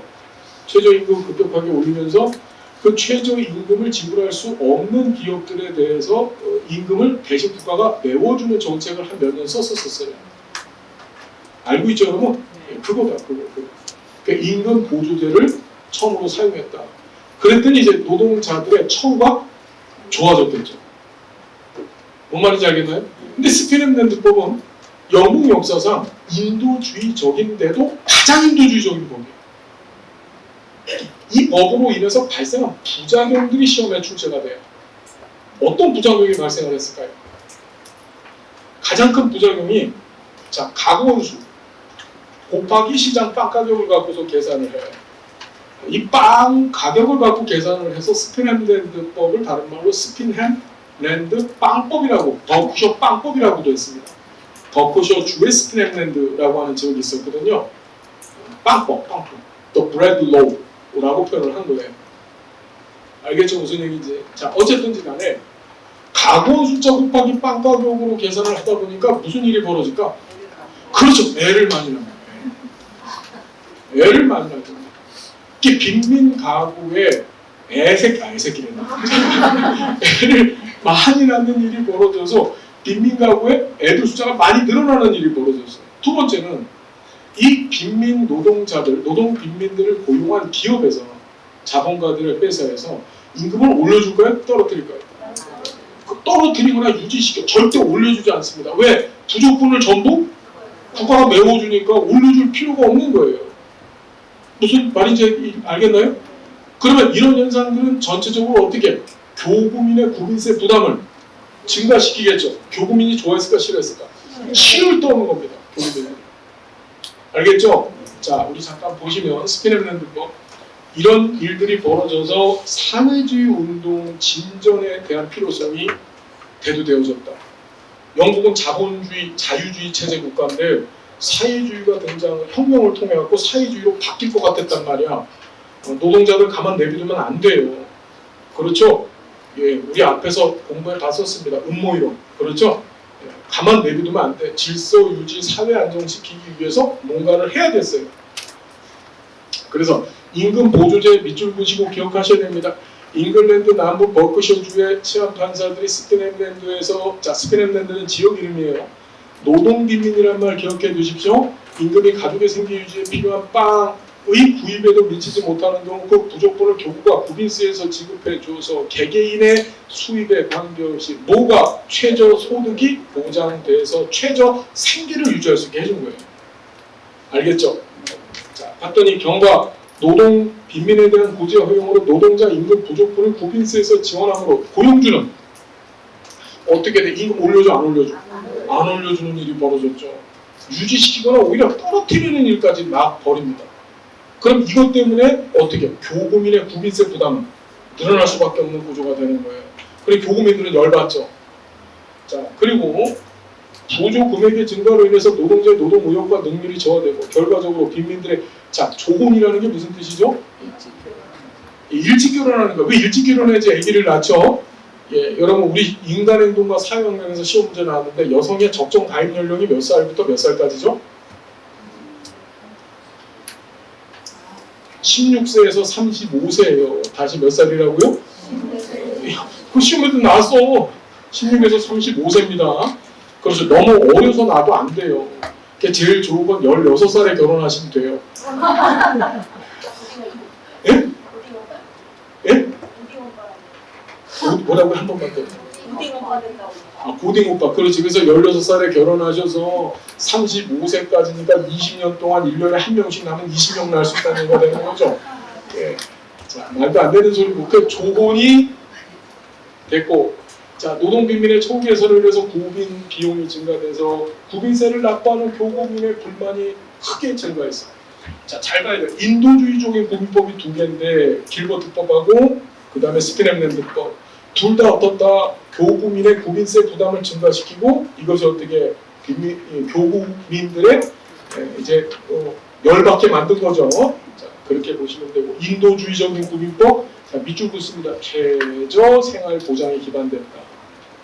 오늘날의 가족수당제도의 시초다도 시험에 나옵니다. 가족수당제도. 여러분 가족수당이 뭐죠? 여러분 회사에서 가족수당 받아보셨어요? 가족수당이 뭐지? 회사에서 월급을 줬는데 그 월급만 갖고서는 너희 가족들의 생활이 어려워. 그래서 네가 일한 거 외에 플러스 알파로 수당을 줄게. 이거 가져야만 너희 가족들이 다 먹고 살 수 있어. 그게 가족수당이에요. 이해됐나요? 자, 스피넷랜드법 하면 머릿속에 임금 보조제의 시초, 가족수당 제도의 시초, 최저생계비의 시초. 알겠습니까? 그래서 보시면 되고 이것이 개정구빈법 제정의 시초가 됩니다. 이제 세금 내는 교구민들이 못 견디겠는 거예요. 길버트법, 스피넷랜드법 때문에. 자, 우리 문제 한번 풀어볼까요? 스피넷랜드법은 노동 빈민에 대한 구제를 허용했다. 맞을 틀려요. 노동빈민이라고 하는 표현이 등장하면 이게 뭐예요? 노동을 하지만 가난한 상태에 있는 빈민이야. 알겠습니까? 이건 자본주의 체제에서 사용하는 용어입니다. 알겠나요? 스탠-햄랜드법 기억해 두셔야 되고, 스탠-햄랜드법은 가족수당제 시초로 불린다. 알겠죠, 여러분? 자, 정리됐다. 넘어가겠습니다. 다시 얘기합니다. 우리 공부한 거 바깥에서 절대 시험 문제 나오지 않습니다. 자, 공장법이 시험 문제 나왔다. 다시 뭐라고요?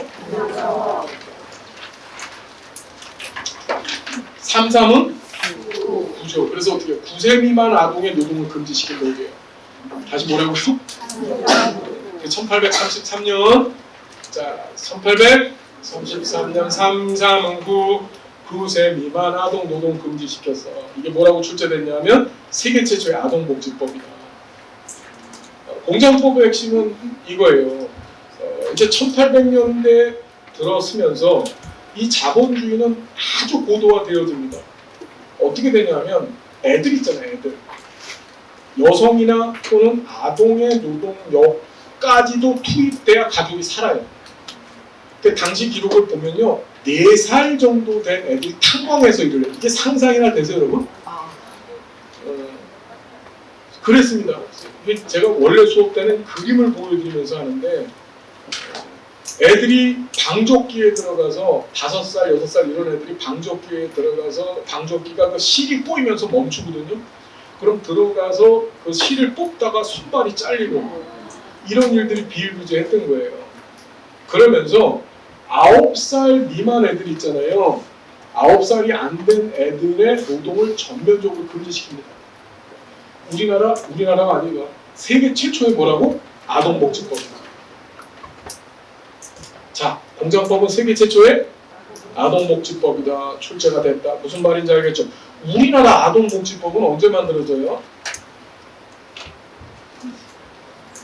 우리 한번 기억해 볼까요? 1961년이에요. 자, 1961년 다시 뭐요? 1961년. 6이 하나가 더 붙었죠? 이때 아동복리법이 되는데, 아동복리법이 그때는 복지법이 아니고 아동복리법.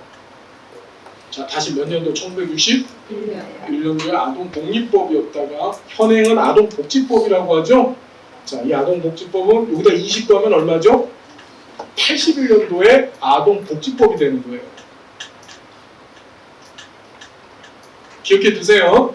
자, 우리나라 최초의 아동복지법적 성격을 갖고 있었던 법은 뭐였었을까요?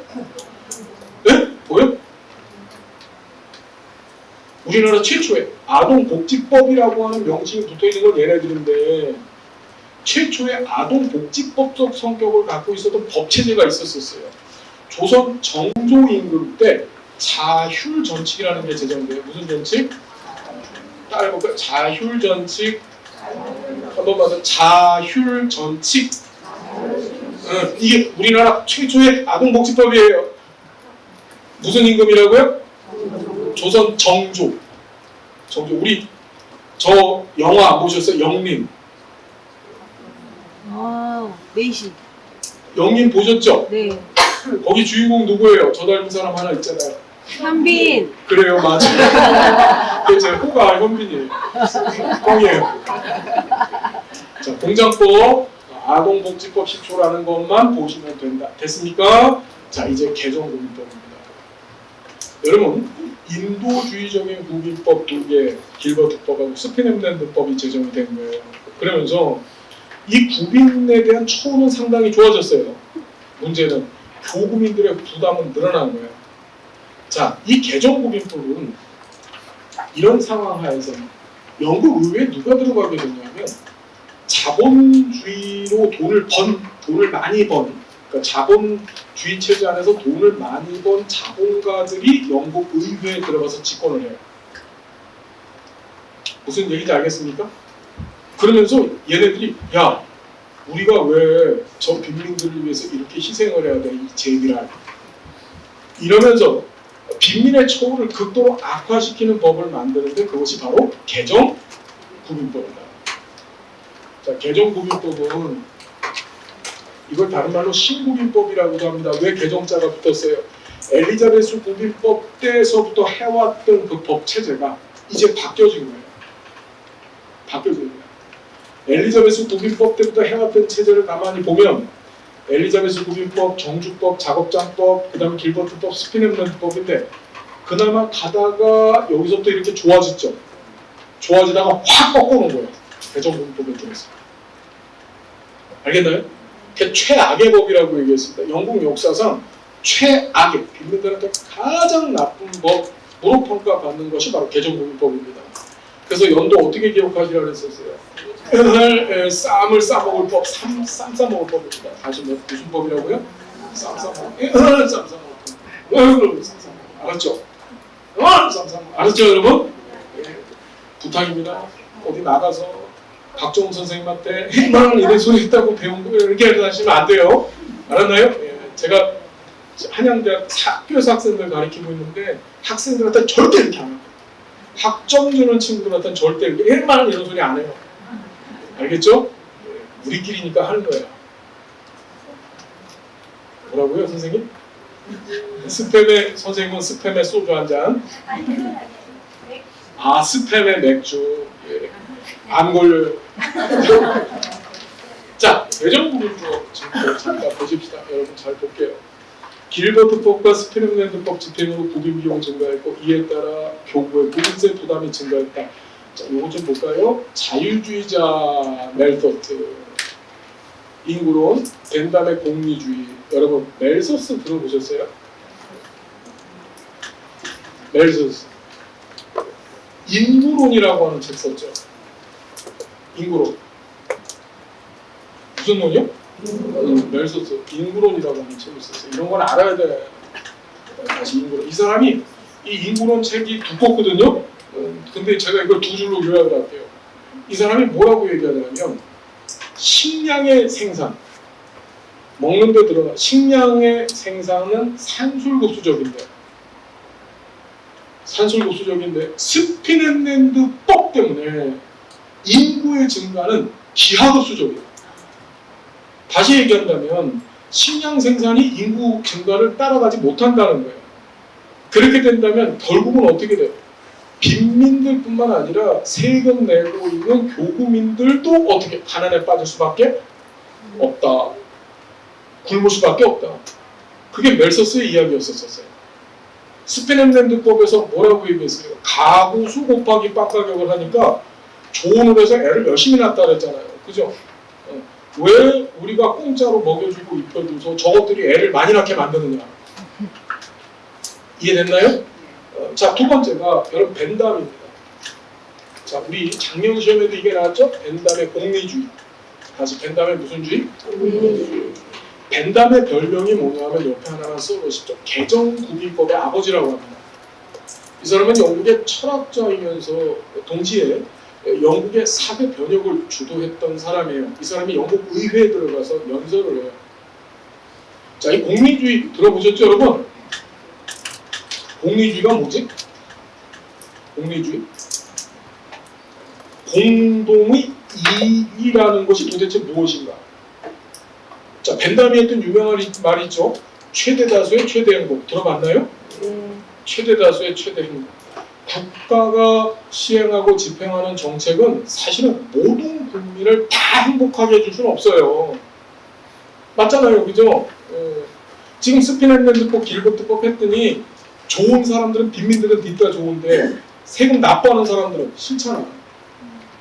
무슨 얘기인지 알겠나요? 그래서 어떻게 하냐면 최대 다수의 최대 행복이라고 하는 것은 국가가 수립하고 집행하는 정책이 최대한 많은 사람들을 행복하게 해준다면, 최대 다수를 행복하게 해준다면 소수보다, 그렇죠?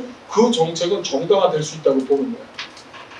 근데 봤더니만 국가 내에서 열심히 일해서 최선을 다해서 세금 납부하고 사는 이런 교구민들, 그 사람들이 다수인데 능력 없어서 노동 빈민으로 살고 있는 이 빈민들을 위해서 다수가 희생을 하면서 뭐 해야 돼? 국민세를 납부한다는 자체가 최대 다수의 최대 행복 원리에 위배된다고 보는 거예요. 알겠나요? 그러면서 벤담은 의회에 가서 영국 의회에 가서 그 얘기를 해요. 야, 길버트법 폐지해야 된다. 스페닝랜드법 폐지해야 된다. 이해됐나요, 여러분? 자, 다시 한번 두 사람 기억하셔야 돼요. 누구? 멜소스. 논책 썼다고 이 사람이? 인구론. 우리 기하급수, 산술급수 기억하셔야 되고, 그다음 벤담이 최대 다수의 최대 행복 얘기하면서, 아유, 세금 내는 사람은 뒷담하는데 왜 걔네들이 행복을 빼앗고 가면서 이 소수의 빈민들의 행복을 위해서 다수의 시민들이 자신의 행복을 빼앗기면서 국민세를 납부해야 되는가 하면서 국민제도 개선을 요구한 거예요. 이런 것들이 반영돼서 여러분 봅시다. 빈곤 문제 해결을 위한 빈민의 자조를 갖는 거예요. 무슨 소리지? 빈민 스스로 살아야 된다 이거야. 국가한테 의존하지 말고. 그리고 자, 행정단인 여러 개의 교구를 하나로 묶고 교구 연합으로 통합하고 법의 시행을 감독하고 통제할 중앙기구를 설치하는 등 자, 민주 국가의 전국적으로 국민 행정구조를 뭐 했다고? 통일했다. 자, 수립했다, 통일했다. 우리 시험 문제 좀 볼까요? 신빈민법에서는 국민 행정체계를 통일시키고자 했다. 맞아요, 틀려요? 맞다. 행정체계를 수립했다. 그건 엘리자베스 국민법이에요. 알겠죠? 시험제 그렇게 잘 나옵니다. 자, 그러면서 원칙을 제시해요. 새로운 국민법 운영의 세 가지 원칙인데 시험에 반드시 출제된다. 영국 의회가 열리고 그 의회에서 이 세 가지 원칙을 제시합니다. 저 잠깐 볼게요. 첫 번째가 열동초의 원칙, 두 번째가 작업장제 원칙, 세 번째가 균일 처우의 원칙이에요. 다시 열동초의 원칙, 작업장제 원칙, 균일 처우 원칙. 여러분 열동처우라는 말 들어보셨죠? 어디서 배웠지? 사회복지정책의 가치 중에서 평등가치가 있었었죠? 평등가치가 결과의 평등, 비례적 평등, 기회의 평등 이렇게 있었습니다. 그때 열동처우 원칙은 무슨 평등가치가 반영된 거라 그랬었어요? 비례적 평등가치가 반영된 거라 그랬죠? 비례적 평등가치라는 게 뭐라 그랬습니까, 여러분? 자원 배분의 기준을 정해놓고 기업, 능력 요구 그것에 따라서 자원을 상이하게 나눠주는 게 좋은 거야. 그게 비례적 평등가치라 그랬었죠. 공평, 형평이라고 해요. 자, 열동처우 원칙은 그 비례적 평등가치가 반영되어지는 원칙이에요. 자, 열동처우라고 하는 것은 자, 정리 잘 하셔야 됩니다. 국가가 제공하는 무상의 급여 수준이 노동자가 노동시장에서 일을 하는 최저의 임금이 있을 거 아니에요. 그것보다 어떻게 더 낮아야 된다는 거야. 열등하게 처우해야 된다는 거야. 일하는 사람보다 국가의 무상급여를 받는 사람의 그 급여 수준이 더 낮아야 된다. 그게 열동처우. 그럼 열동처우의 원칙은 이제 무엇과 연관되어지냐면 노동할 수 있는 빈민. 일을 할 수 있으면 밖에 나가서 일을 하게 되면 최저임금을 받을 거 아니에요. 이 사람에 대해서는 국가가 국민을 거부할 수 있는 근거가 되는 거야. 야, 너 사지육신 멀쩡하잖아. 가 일해. 너한테는 공짜로 줄 게 없어. 무슨 말인지 알겠습니까? 자, 그게 시험에 나왔습니다. 자, 그 원칙이 처음으로 명시되어진 것이 개정국민법이다. 여러분, 개정국민법 열동처우 원칙이 최초로 명시되어진 건 무슨 법이라고요? 개정국민법. 자, 보면 빈민에게 제공되는 국가의 무상 보조 수준은 개별 노동자가 노동을 통해서 받는 최저 대우의 수준보다 열등해야 된다. 노동 능력이 있는 빈민에 대한 구제를 국가가 거절할 수 있는 법적 근거가 되는 거예요. 노동할 수 있으면 밖에 나가 최저임금은 받을 거 아니야. 일을 할 수 있으면. 이해됐나요? 그럼 너 사지육신 멀쩡하잖아. 그럼 밖에 나가 일을 해. 그럼 최저임금 받잖아. 알겠나요? 자, 두 번째가 작업장제 원칙입니다. 작업장제 원칙. 작업장제 원칙은 우리 앞에서 길버트법에서 원해구제 허용했다 그랬잖아요. 노동 가능한 빈민은 전부 작업장으로 들어와. 이 얘기는 결국 뭐지? 길버트법을 폐지시킨 게 되는 거죠. 알겠나요? 다시 들어와. 노동 가능해. 그러면 더 이상 어떻게 바깥에 있지 못해. 바깥에서 출퇴근 못해. 작업장 만들어 놓을 테니까 들어와서 일을 해. 그래서 작업정제 원칙을 다른 말로 원내구제 원칙이라고 합니다. 무슨 구제? 원내구제. 국가가 만들어 놓은 원 안에 들어온 사람만 국가가 책임지겠다는 거예요. 이건 길버트법 폐지하고 연관되어지고, 세 번째가 균일 처우의 원칙입니다. 또는 균등 처우의 원칙이라고 해요. 엘리자베스 구빈법 당시에 구빈세를 어디에서 거뒀다 그랬어요? 각 교구 지방에서 거뒀다 그랬잖아. 그렇죠. 그러다 보니까 각 지방별로 어떻게 돼? 구빈 처우가 틀려집니다. 그런 부작용을 겪었던 것이 정주법 같은 거예요. 무슨 말인지 알겠죠? 그런 부작용 때문에 만들어진 법이. 그래서 이때부터 균일처의 원칙이 등장하면서 국세로 걷습니다. 구빈세. 중앙정부가 싹 걷어서 어떻게 머리 숫자대로 나눠주는 거야. 머리 숫자대로. 중앙정부가 전체적으로 걷어서 각 교구의 구빈의 머리 숫자대로 나눠주면 똑같아지겠죠. 그러니까 빈민의 처우가 같아지겠죠. 이해되셨습니까? 그래서 여기 보시면 자, 원내구제 원칙 보시고, 빈민의 처우는 전국적으로 동등해야 된다. 동등하게 하기 위한 방법이 뭐였었어요? 국세로 구빈세를 걷어갖고 중앙정부에서 그걸 각 교구의 빈민들의 숫자에 맞춰서 그냥 나눠줍니다. 무슨 말인지 알겠죠, 여러분? 그 처우를 같게 만든 거예요. 이해되셨습니까? 자, 머릿속에 기억해야 돼. 신구빈법 하면 머릿속에 생각하셔야 될 것이, 행정구조 통일했다. 세 가지 원칙 제시했다. 세 가지 원칙이 열동초의 원칙, 작업장제 원칙, 다른 말로 원내구제 원칙, 이걸 통해서 길버트법이 폐지됐다. 됐죠? 자, 그리고 균일 또는 균등처의 원칙이 제시됐고, 그때 의회가 한 일주일 동안 열리는데, 그때 어떻게 그 벤담의 연설을 듣고 스피넷랜드법도 폐지시켜버려요. 자, 스피넷랜드법 언제 폐지됐다고?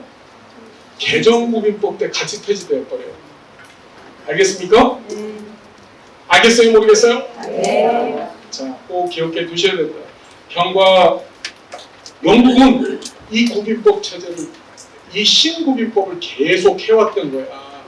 그래서 언제? 1948년에 국민부조법이 제정될 때까지 이 신구빈법 체제를 국가의 복지의 기본 틀로 활용했었어요. 자, 시험에 어떻게 나왔냐면, 영국의 개정구빈법은 2차 세계대전 이전에 폐지됐다, 이후에 폐지됐다. 2차 세계대전 1945년에 끝나요. 얘는 48년에 국민부조법이 제정되면서 폐지된 거예요. 그럼 2차 세계대전 이후에 폐지됐어요? 2차 세계대전 종전 이후에 폐지됐어요? 이전에 폐지됐어요? 이후에 폐지된 거예요. 그렇게 시험에 나왔다. 자, 다시 한번 1948년 국민부조법의 제정으로 폐지될 때까지 1934년부터 시작해서 쌍싸먹을 법이 1948년까지 이어진 거야. 알았죠? 무슨 얘기인지? 됐죠? 영국은 구빈법 체제에 두 개의 큰 변혁이 있었는데, 그것이 1601년 엘리자베스 구빈법에서 행정구조 수립한 것이고, 됐나요? 그러다가 1834년에 신구빈법을 통해서 행정구조를 통일시킨 거고, 이것이 계속 이어져다가 언제 폐지시켰다고? 1800이 아니고 1948년에 48 광땡이요. 알겠죠, 여러분? 예. 됐습니까? 이름이 구빈부조법입니다. 자, 20세기 사회보장제도 확립에 이르기까지 영국 공공부조제도의 기본적 틀이 됐고, 빈민에 대해 역사상 가장 가혹한 제도 됐습니까, 여러분? 자, 한번 볼까요? 공장법은 아동의 노동 요건을 개선했다. 맞죠? 세계 최초의 아동복지법이다. 자, 신빈민법에서는 구빈 행정체계를 통일했다. 행정체계 나오면 행정체계 또는 행정구조 얘기가 나오면 통일인지 수립인지를 빨리 봐야 돼요.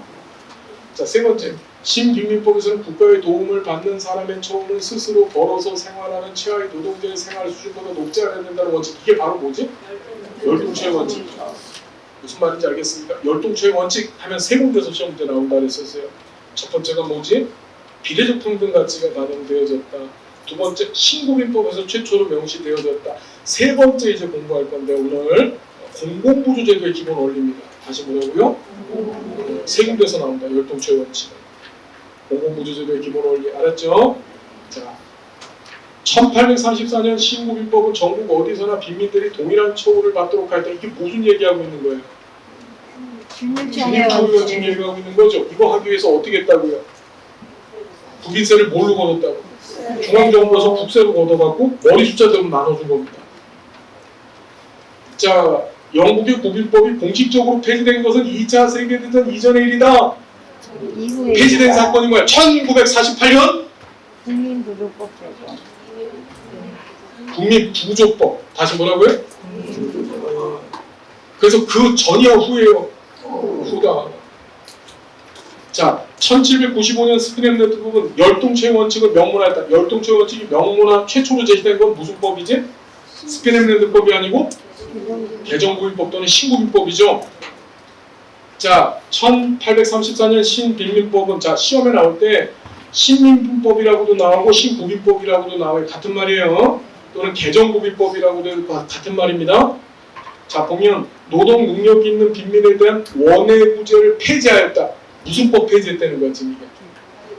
길버트법 폐지한 거죠. 벤담이 딱 연설을 해요. 한 일주일 동안 이 영국 의회가 열렸는데 없애야 됩니다! 막 소리를 지르면서 벤담이 연설을 하고 그것 때문에 이때 같이 폐지시켜버린 거야. 세 가지 원칙 제시하고 폐지시켰어요. 스피넴 네트법. 알았죠? 됐습니까? 네. 자, 영국 역사 재밌죠? 재미없어요? 재밌죠? 네. 재밌어야 돼. 죽을 것 같아 나 지금. 자, 영국의 사회복지 역사 두 번째 19세기 사회변동 관련 주요 사건들 이게 자꾸 나오더라고요. 자, 지금부터 제 얘기를 들으셔야 돼요. 개정구민법은 빈민들한테 악법이에요? 아니면 좋은 법이에요? 악법입니다. 영국은 세계 최초로 산업혁명이 일어났고 그래서 자본주의를 세계 최초로 시작한 나라예요. 영국이. 알겠나요? 그만큼 뭐야? 빈부격차도 심하고 노동자들, 가난한 사람들의 권리나 그 사람들의 부의 축적 같은 것들은 사실 너무나 열악했던 나라였었습니다. 그러면서 어떤 일이 벌어지냐면 사회개혁에 대한 요구가 일어나요. 이렇게 못 살겠다. 우리도 좀 사람답게 살고 싶다. 알겠죠? 무슨 얘기인지? 그런 여러 가지 사회개혁에 관한 요구가 등장을 하게 되는데 자, 그걸 보통 우리 사회 개량운동이라고 합니다. 뭐라고요? 우리 시험에는 나오지 않아서 지금 뺐는데 뭐 차티스트 운동이라는 것도 있었고 오웬의 노동조합 운동 같은 것들도 있었어요. 근데 여기서부터 좀 봅시다. 빈곤에 대한 사회조사 이게 시험에 등장을 했다. 다시 빈곤에 대한 사회조사. 영국 런던에서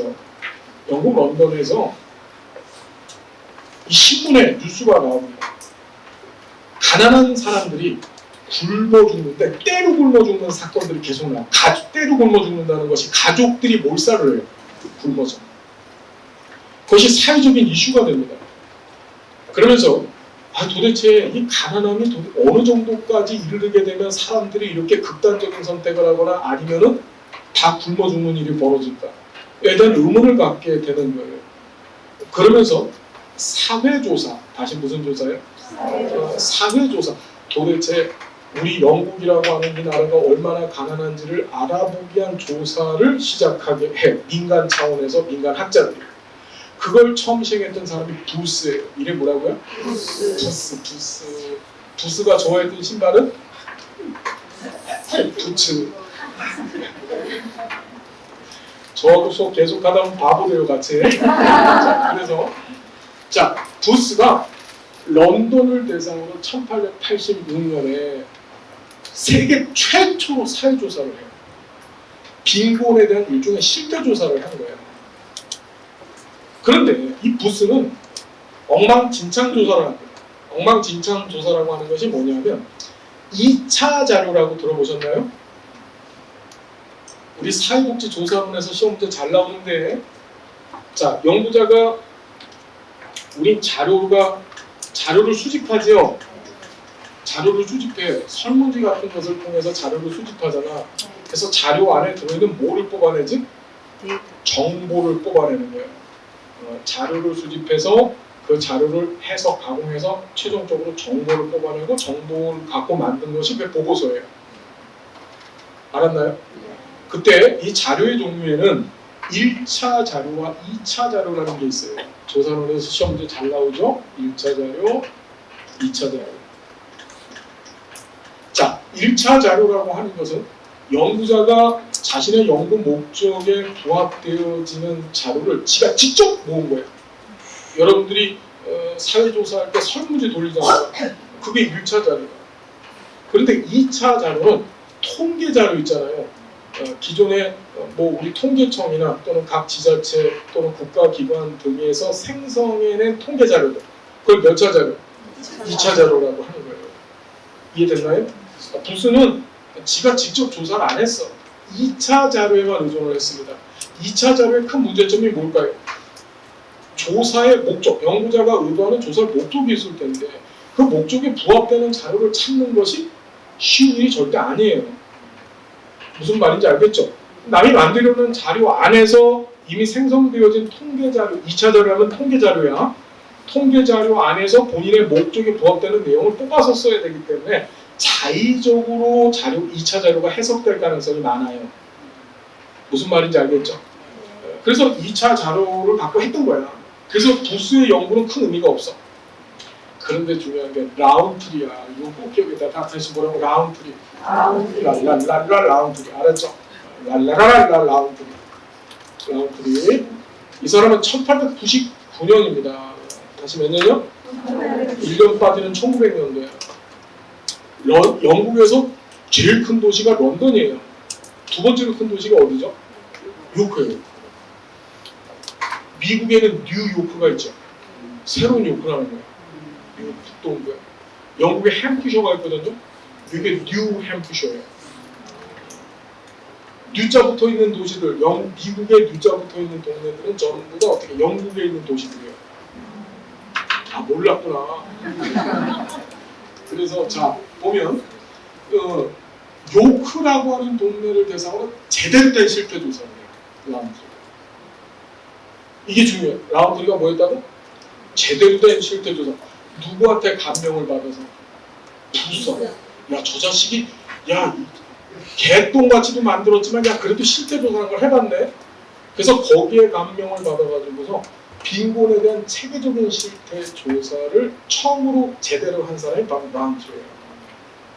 라운트리. 그래서 라운트리는 이 실태 조사를 통해서 1차 빈곤, 2차 빈곤을 통한 빈곤성 개념을 찾아내요. 뭐라고? 그 다음에 빈곤 순환 개념을 찾아내요. 자, 1차 빈곤이라고 하는 게 뭐냐면 이런 겁니다. 사람이 살아가는데 반드시 필요한 4가지 요소가 있어요. 그게 의, 식, 주, 연료예요. 이거. 의, 입을 거 있어야 되죠.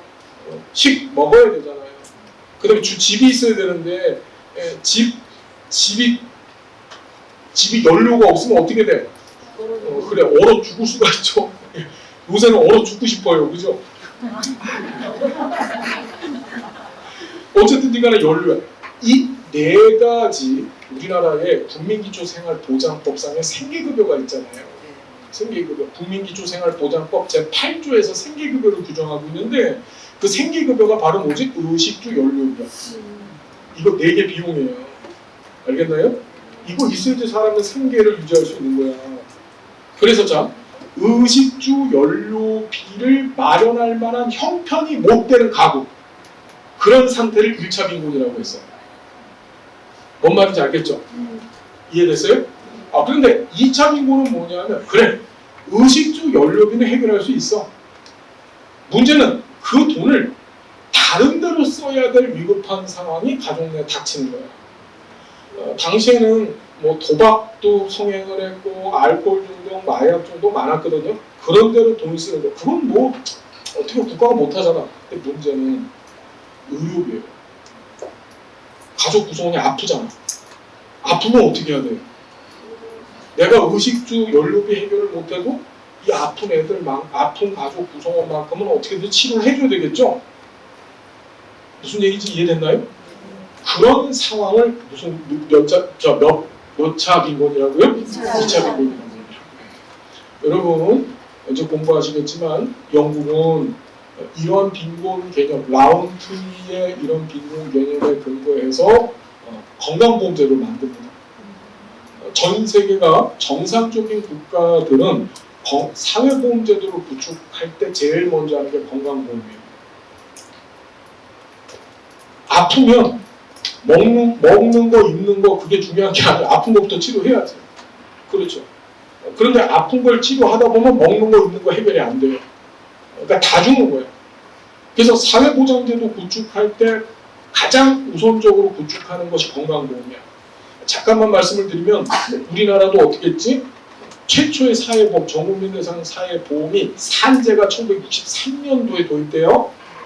그리고 똑같은 63년도에 의료보험이 도입됩니다.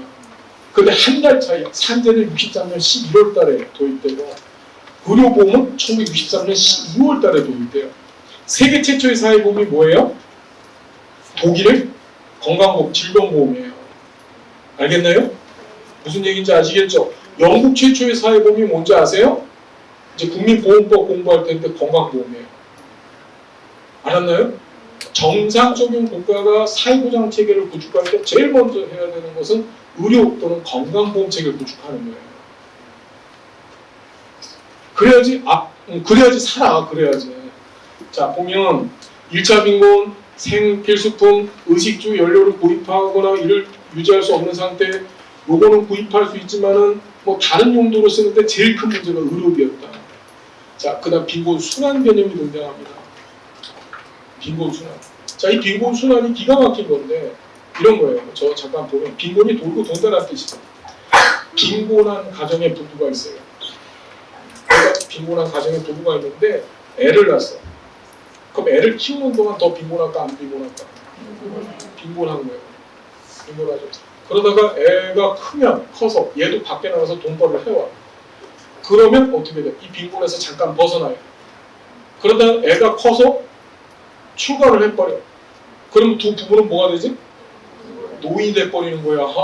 그럼 아이 소득 활동이 멈춰지죠. 이해되십니까? 무슨 얘기인지? 그렇게 되면 어떻게 돼? 진짜 뭐 어떻게 대책이 없는 거예요. 밖에 나간 애들도 가난한데 자식들도 걔네들한테 의존하거나 의탁할 수 없는 상황에 놓여지는 거야. 이해됐나요? 무슨 얘기지? 이게 어떻게 계속 돌고 도는 거야. 이걸 빈곤 순환 개념을 찾아냅니다. 영국은 좀 더 공부할 겁니다. 1908년에 노령연금법을 만들어요. 노령연금법. 이 빈곤 순환 개념 때문에 라운트리가 얼마만큼 큰 기여를 했는지 아시겠죠? 그리고 1차 빈곤, 2차 빈곤만큼은 자, 여러분 빈곤선 다시 해볼까요? 빈곤선이 뭐지? 빈곤선이 뭐예요? 여러분 우리가 빈곤이 뭐예요? 빈곤. 그래 가난. 그럼 가난은 뭐예요? 빨리 해보세요. 빈곤은 뭐죠? 가난. 가난은 뭐죠? 빈곤. 빈곤이 뭐예요, 여러분? 여쭤볼게요. 빈곤이 뭐죠? 응? 예? 굶어 죽는 거. 예. 만일 선생님이 제 학생이잖아요, 학교에서. 그럼 전 이렇게 할 겁니다. 학적고 F. 이렇게 써놓으면 되는데 여기 그런 클래스가 아니니까. 자, 그럼 빈곤을 규정하는 것이 힘들죠. 힘들어요. 지금 이 얘기 잘 들어보십시오. 좀 이따 할 텐데 미리 예습 좀 하는 거예요. 자, 빈곤이라고 하는 것을 규정하기 위해서는 빈곤선이라는 걸 정합니다. 빈곤선. 자, 빈곤선이라고 하는 것은 크게 세 가지가 있죠. 따라해볼까요? 절대적 빈곤, 상대적 빈곤, 주관적 빈곤이에요. 빈곤선을 규정하는 방법이 몇 개? 세 개. 따라해볼까요? 절대적 빈곤, 상대적 빈곤, 주관적 빈곤. 빈곤선이라고 하는 것은 보통 소득이나 자산을 금액으로 바꿔서 금액으로 바꿔서 야, 요 정도 소득, 요 정도 자산이 있는 거 밑에 있으면 그걸 빈곤으로 정하자. 어떤 기준이 필요하다는 거야, 빈곤을 규정하는 데 있어서는. 알겠죠? 그때 이 절대적 빈곤이라고 하는 것은 인간이 생활하고 생존하는 데 앱솔루트예요. 생존하는데 반드시 필요하고 이거 없으면 사람은 죽어요. 그걸 가지고서 빈곤선을 정하자는 거예요. 이해되셨어요? 그래서 자 미리 얘기합니다. 절대적 빈곤선을 정하는 방법이 크게 두 가지가 있어요. 그게 첫 번째가 라운트리 방식이야. 지금 배우는 라운트리. 이걸 전물량 방식이라 해요. 무슨 방식? 뭐냐? 이 빈곤선을 규정하는 주로 정부죠. 정부가 시장에 나가갖고 인간이 살아가는데 필요한 의식, 주, 연료비 무슨 말인지 알겠나요? 이것의 최소한의 비용과 최소한의 사용량을 정해요. 알겠나요?